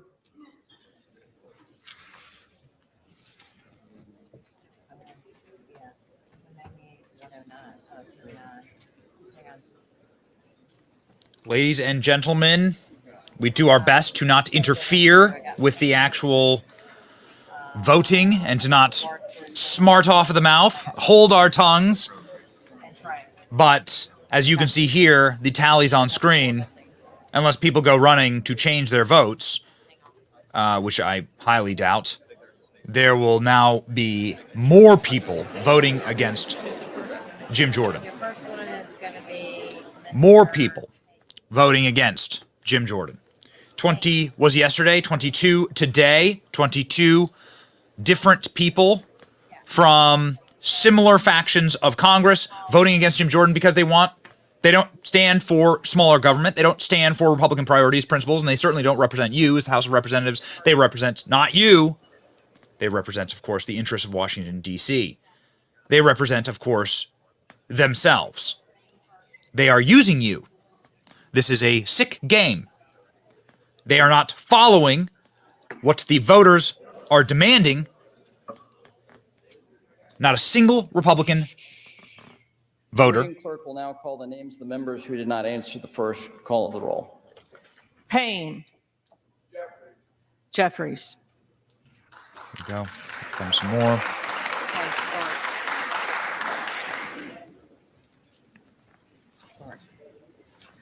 Sparts.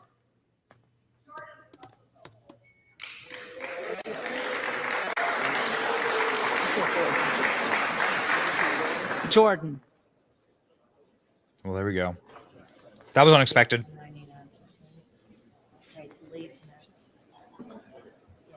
Tlaib. Jeffries. Hamas. Oh, Jeffries. Got it. Sorry. Trone. Jeffries.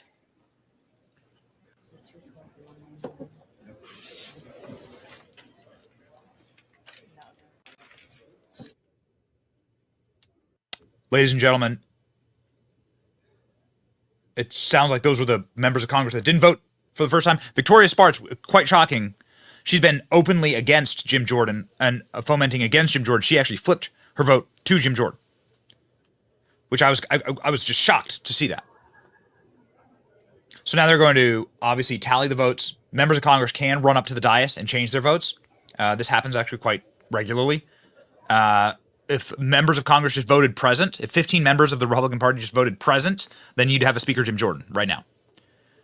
But they can't vote present because they are captured, controlled, leveraged by forces outside of Republican voters, outside of the interests of the Republican Party, and certainly to the beck and call interest of the Democrats who run Washington, D.C.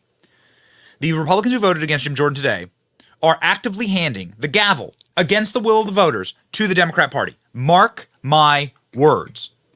Now, ladies and gentlemen, these votes are not official until they have been tallied. Members of Congress can run up and change their votes. They could vote present. The question at hand is, what will Republicans do now? Because right now you have Jim Jordan, who is still 20 votes away from becoming Speaker. You need 217 votes to become Speaker. So Jim Jordan is 19 votes away. You see 22 people have voted again for someone other than Jim Jordan. Yesterday, there were 20 people who voted for someone other than Jim Jordan. Why would these people do this? There are two camps of the people who are voting against Jim Jordan. One, and this is the largest camp, these are the people who assign money, the appropriators in Congress. And this is why Tom Cole was selected to give Jim Jordan's nominating speech, to try and peel those people off. The appropriators don't like the fact that Jim Jordan is going to cut government spending and that Jim Jordan is going to severely decrease the amount of money that they can use for their graft, corruption, and kickbacks to their friends. The appropriators are very powerful people in Congress. Jim Jordan was going to limit them, and so the appropriators on the Republican side have all aligned against Jim Jordan. The other people who aligned against Jim Jordan are people who have dual loyalty. The people who are loyal to, let's say, the interests of forever war, who want their members of Congress who want their staff members. A good example of this is Mike Rogers, who has voted for Jim Jordan. Okay, so I'm not trying to put him on blast, even though Mike Rogers was saying he should work with Democrats this weekend. Mike Rogers, as chief of staff, is a Ukraine lobbyist. So do you think Mike Rogers is interested in continuing the Ukraine war? Yes, he is a pig at the trough. What you are seeing here is the largest videotaped live feed of a criminal cartel currently operating in the world. This is the most organized criminal cartel who are designed thieves who steal trillions from you and me in broad daylight. The vast majority of them. The ones who are voting against Jordan are the ones who wish to steal more from you. The appropriators want deficit spending. They want spending to high interest rates. They want the dollar to be spent. They want to soak and rip and seethe and claw the last single drops of value from the dollar. They want entitlement programs to explode. They are Democrats. They are not Republicans. Every single Democrat's a Democrat. There are no secret Republicans who are Democrats. But every single Republican is not a Republican. There are many Republicans who are actually secret Democrats. And the appropriators are those people. The appropriators lose power when you spend less. The mechanism is utterly and totally perverse. It's like paying people in welfare who have fatherless homes. The mechanism is sick and perverse. You actually incentivize fatherlessness then. It is the same thing with deficit spending. You incentivize more spending. These people want more power to spend more money that we don't have. A reminder that America, every single dollar that the federal government takes in through taxes. So your paycheck is taxed. Then you have to pay taxes on the goods you consume. Then you pay taxes on the property and things that you own. And then ultimately, you're paying for all of that in money that has already been taxed. You're taxed more in this country. We are a tax farm for a globalist empire, and that is why Israel is asking us for $10 billion. Does Israel need $10 billion? Are you joking? We spent $150 billion in Ukraine. These places don't need money. They're just using us as a tax farm. We're the most overtaxed, stiflingly taxed, crushingly taxed. We fought an entire war over like a 2-cent tax. The Revolutionary War, the tea tax was like a penny. And then as soon as we won, there was a whiskey tax. It's called the Whiskey Rebellion. It's the first thing that happened. Because the federal government decided to do a sin tax on the distilling of whiskey. And so they fought a war again. They had to call up George Washington and the Continental Army because all the distillers were furious they were getting taxed. My, how we have fallen. My, how we have fallen. And so that's what this vote is about. Ladies and gentlemen, this vote is about these members of Congress and their petty personal grudges and their selfishness and their inability to listen to their voters.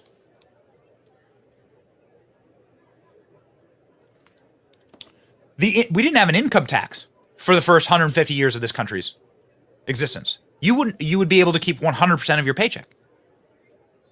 No taxes. Every person who works at my company would love that. Ooh, baby. With that process done, and the I would love numbers that. there on the screen, now the tallying finishing up and paperwork to be signed, and then it's on to next steps. All right. So what are the next steps, ladies and gentlemen? Reporters are saying that the Republican conference will all gather together and that they will have sort of a household meeting about Jim Jordan and about what we have, what the game is at play. They did not take up a motion to make Speaker Pro Tem Patrick McHenry give him speaker powers. So that did not happen in this round. Jim Jordan lost support. Even though some members flipped to Jim Jordan, overall, he lost support. So there are 20 people voting against him yesterday. There are 22 people voting against him today. just a reminder, for the first 150 years of America, there was no income tax. And when they created an income tax, it was just for the rich. But of course, the rich are smart enough to get out of taxes. And so, of course, that got passed immediately on to the middle class. And so it's not the rich who pay the tax. It's the middle class who pay the taxes to support government spending. And then that's the way it's been since 1913 with the introduction of the income tax. And that is what these people are voting against Jim Jordan for. These people are voting against Jim Jordan because they believe that the middle class in America deserves to be taxed more. They deserve to have more deficit spending and to destroy you more. Ladies and gentlemen, we are fighting every single day against this. We are doing our best. We are trying our hardest to remain independent and to remain an independent source of news that can do live feeds right now for 2 hours. We've been live for 2 hours, okay? And we will continue to do that, and we will always fight for you. Please help us fight. Join the Benny Brigade. Join our brigade. This is our private, exclusive membership club where you can support us $5 a month. And, ladies and gentlemen, when you join the Benny Brigade, you get the sweetest keychain on planet Earth, the Brigader keychain, the official Brigader keychain that provides jobs for American veterans, true American leather, every single piece created here in this country with the salty tank up front. Are you members of the Salty Army? Are you members of the Benny Brigade? Which is a very powerful, very, very powerful brigade in the Salty Army. Sweet American flag, slick leather, looks awesome on a keychain, very helpful to be found and delivered to you in one of these happy little pouches with my cartoon face on it. If you join the Benny Brigade, you are supporting our journalism. You are supporting us doing this work. When we go out in the field, when we tell our stories, when we rip down the lies, your support helps us stay independent. There's a lot of demonetization. There's a lot of consequences. They don't want you to tell the truth. There's a lot of demonetization. I also know that times are tough. So if you can, I deeply appreciate it. We deeply appreciate it. It is the most exclusive and the fastest growing subscriber support network out here. There's also big time perks that come with it. We have many to announce, but you can ask questions of our guests and we will ask the question in your name. Of course, you also get the most important keychain in America, the most patriotic keychain in America, the Salty Army, the Benny Brigade, the Salt Tank. We've already shipped out thousands of them, and we will continue, ladies and gentlemen, to march forward.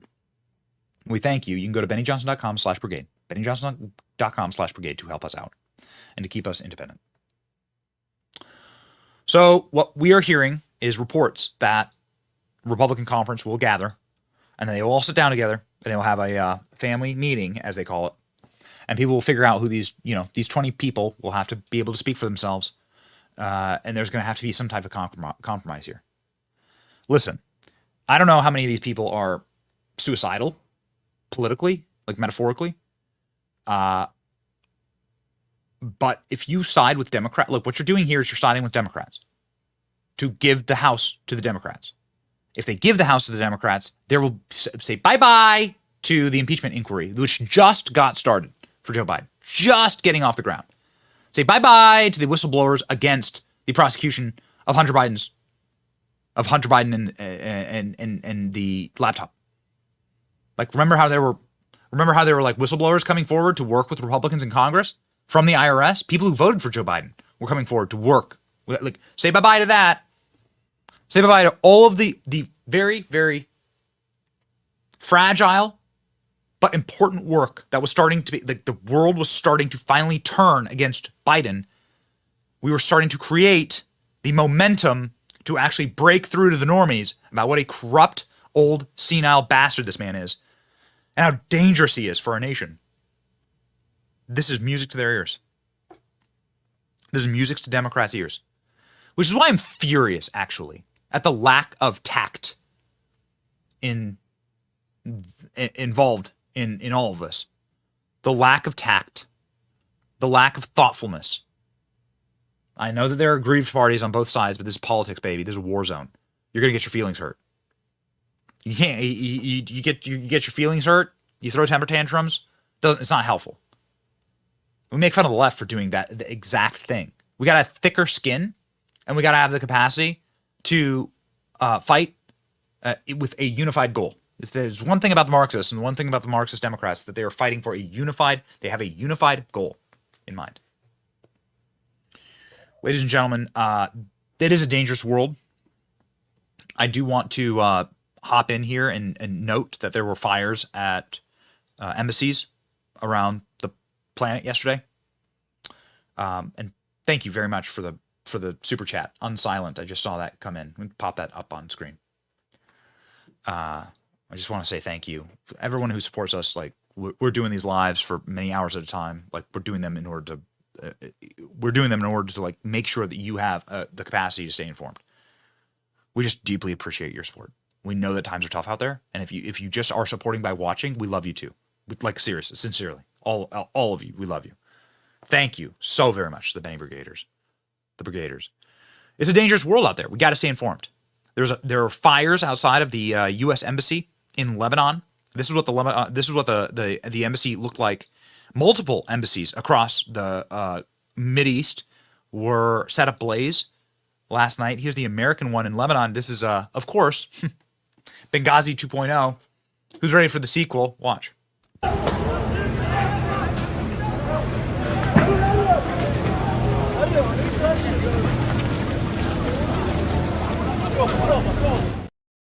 Oh boy, are you ready? Round two. The scariest part about all of this, that it really does seem like there's nobody in our leadership class that is even remotely interested in preventing war. We sent Joe Biden over there for like 2 seconds today. Joe Biden was on the ground for like less than 2 hours. So Joe Biden was over there. How'd that go? Well, you're not seeing a lot of clips of that, are you? Huh. I wonder why. Well, here's why. This is what Joe Biden did. He's like over there in a war zone. This is what Joe Biden did when he got trotted on stage by his puppet masters. Here's the voice of the strongest nation on earth. Watch. You know, years ago, I asked the Secretary of State when he and I were working in the Senate to write something for him, and he said, he wrote a line that I think is appropriate. He said, it's not, we lead, not just, well, I won't go into it. I'll wait later. Taking too much time.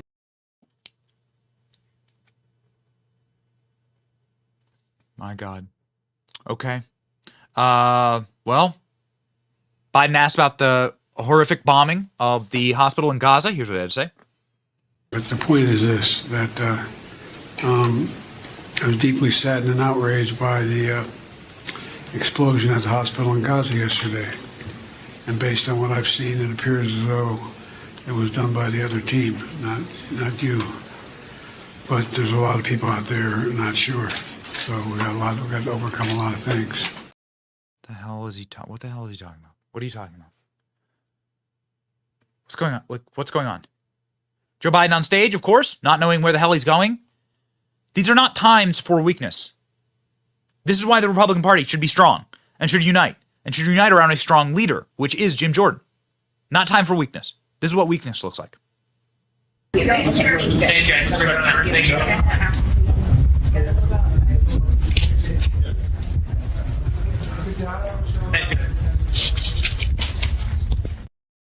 Joe Biden not knowing where the hell to go. We need some levity, obviously. We love memes on the show. We use memes day and night. There are good memes that have been created even out of these dark times. Please enjoy. I remember the first time. Oh, goody. Story time with Grandpa Joe. Was in Israel with Golda Meir. Oh. Just before the 6-Day War. What, did you go on your honeymoon? She was telling me how terrible everything That was in 1967. It was. What were you doing in Israel in 1967? And all of a sudden she looked at me and she said, "Would you like a photograph?" And I thought, that's unusual. Where is this story even coming from, Joe? We're outside her office. And we're standing there having a photograph taken like you and I are standing looking at her. Okay. And she, without looking at me, she turned, she like this, she said, "You look worried, Senator." Senator? I said, "I am." You weren't senator until 1973. The 6-Day War was in 1967. What the hell are you talking about, Joe? Stop! Stop talking! So thank you, memers, for giving us a little bit of levity in this time. It is been pretty disastrous the last couple of 24 hours. You know, we did a whole read on the bombing of apparently this hospital.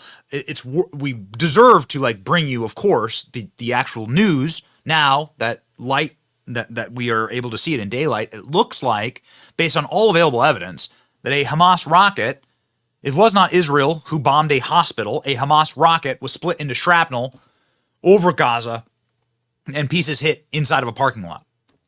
Again, there are no angels. Like, people who believe that there are angels in wartime are lying to you. They're always lying to you. There are no angels in the Ukraine-Russia war. And in this battle between Israel and Gaza, like, neither side is perfect. And so we try our very hardest to just give you the straight dish, and also to like have the capacity to condemn and to state affirmatively our one undeniable and immovable position that American troops should not be stationed over there. And we should not accelerate conflict. We should decelerate conflict. But unfortunately, in the current world that we live in, violence is America's only export.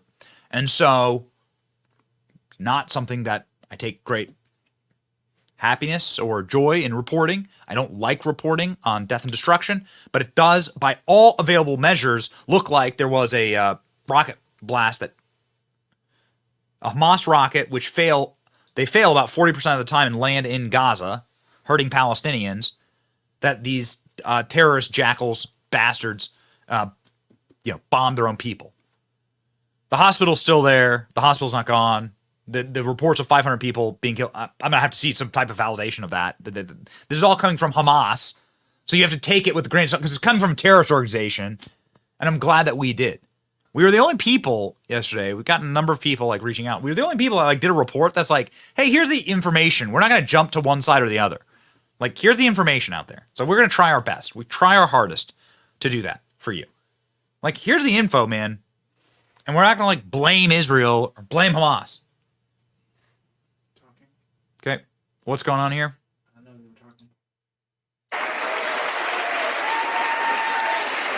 The Honorable Kevin McCarthy of the state of California has received 5. The Honorable Byron Donalds of the state of Florida has received 1. The Honorable Tom Emmer of the state of Minnesota has received 1. Lee Zeldin of the state of New York has received 3. The Honorable Steve Scalise of the state of Louisiana has received 7. The Honorable Mike Garcia of the state of California has received 1. Candace Miller of the state of Michigan has received 1. John Boehner of the state of Ohio has received 1. Boo. Boo. Listen to all the Democrats clapping for that. The Honorable Kay Granger of the state of Texas has received 1. The Honorable Bruce Westerman of the state of Arkansas has received 1. No person having received a majority of the whole number of votes cast by surname, a speaker has not been elected. Pursuant to Clause 12A of Rule 1, the chair declares the House in recess, subject to the call of the chair. So they've recessed. And that's the So they've recessed, ladies and gentlemen, and now you're seeing once more how powerful the evil that is the swamp that must be destroyed is over our party, over the party of the people, over the party of constitutional conservatism, founding documents, and so forth.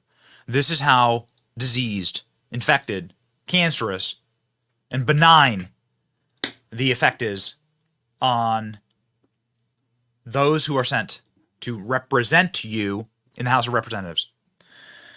I have yet to find a single Republican voter that would have a problem with Jim Jordan. I only know Republican activists who are thrilled about the prospect of a Speaker Jim Jordan. Yet the people who voted against Jim Jordan are now attacking their own constituencies, attacking their own voters, saying that they're feeling intimidated by their own voters. Here they are on screen, ladies and gentlemen. So here we shall read the names, and we shall shame. Once more, Don Bacon of bright red, blood red, red planet. Mars is called the red planet, so the guy might as well be from Mars, Nebraska. 22 votes against Jim Jordan on the second ballot. So Don Bacon, once again, leading the charge from Nebraska. A pox upon your house, dude. Like deep and abiding shame on you. Buchanan, Buck, Chavez Demir, D'Esposito, Diaz-Balart, Isley, Ferguson, Garbiano, Jimenez, Gonzalez, Granger, James, Kelly, Kaggans, Lalota, Lawyer, Miller Meeks, Rutherford, Simpson, Stauber, Womack.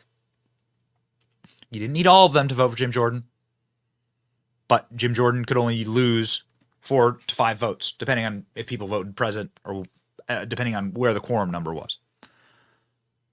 So there you go. We're gonna do a cross-reference here to find out how many of these people serve on appropriations and foreign services and armed services committee, because that's what's holding up Jim Jordan right now. Jim Jordan doesn't want to spend as much money as they want to spend. Jim Jordan doesn't want to continue deficit spending. So all of these people who get enormous power, engorged ticks, parasitic, on the belly of a wounded beast like us, our country, wounded and sick, these people just wish to, they wish to betray their country, betray you, betray their voters, and to engorge themselves off the last heaving breaths of the beast that has been felled from the inside. Nothing could ever take down America. We are way too strong. We are way too powerful. We are way too scary. We control the world's reserve currency. Only we can be destroyed from the inside. And this list right here, are the people who did it. Ladies and gentlemen, these people right here are the people who are, like, if you are represented by one of these people, you need to immediately find a replacement. They need to be primaried. So, ladies and gentlemen, there's our list. Going back to the horrors of what we saw yesterday, because it is despicable, obviously, to have bombs land even in the vicinity of hospitals. It is worth saying all of the available evidence shows that Israel did not bomb a hospital yesterday. So do not believe those vicious terrorist-funded headlines. Israel did not bomb a hospital. Okay? But we're going to take the news and we're going to do our best to not give you some type of fomenting, rage-filled, biased, especially in the fog of war style report. We're going to vet this stuff out. And it turns out that we were really smart to do that, because everyone, including the New York Times and the disinformation expert on NBC, they ran with, Israel bombs hospital. Got it. Great. That doesn't seem like a very smart thing to do, tactically. So they all ran with the Hamas headline because they are all dutiful stewards and dutiful little eunuchs for the terrorist group over there, because they are either self-loathing or because they have some type of sick loyalty. Ladies and gentlemen, we do live in a very dangerous and a very trying time. We live in a time where Republicans should not be traitorous towards each other. Republicans should be smart and tactical, and we should not put ourselves in these positions, to be quite honest, if there wasn't a plan. But ladies and gentlemen, this is the time for us to stay connected.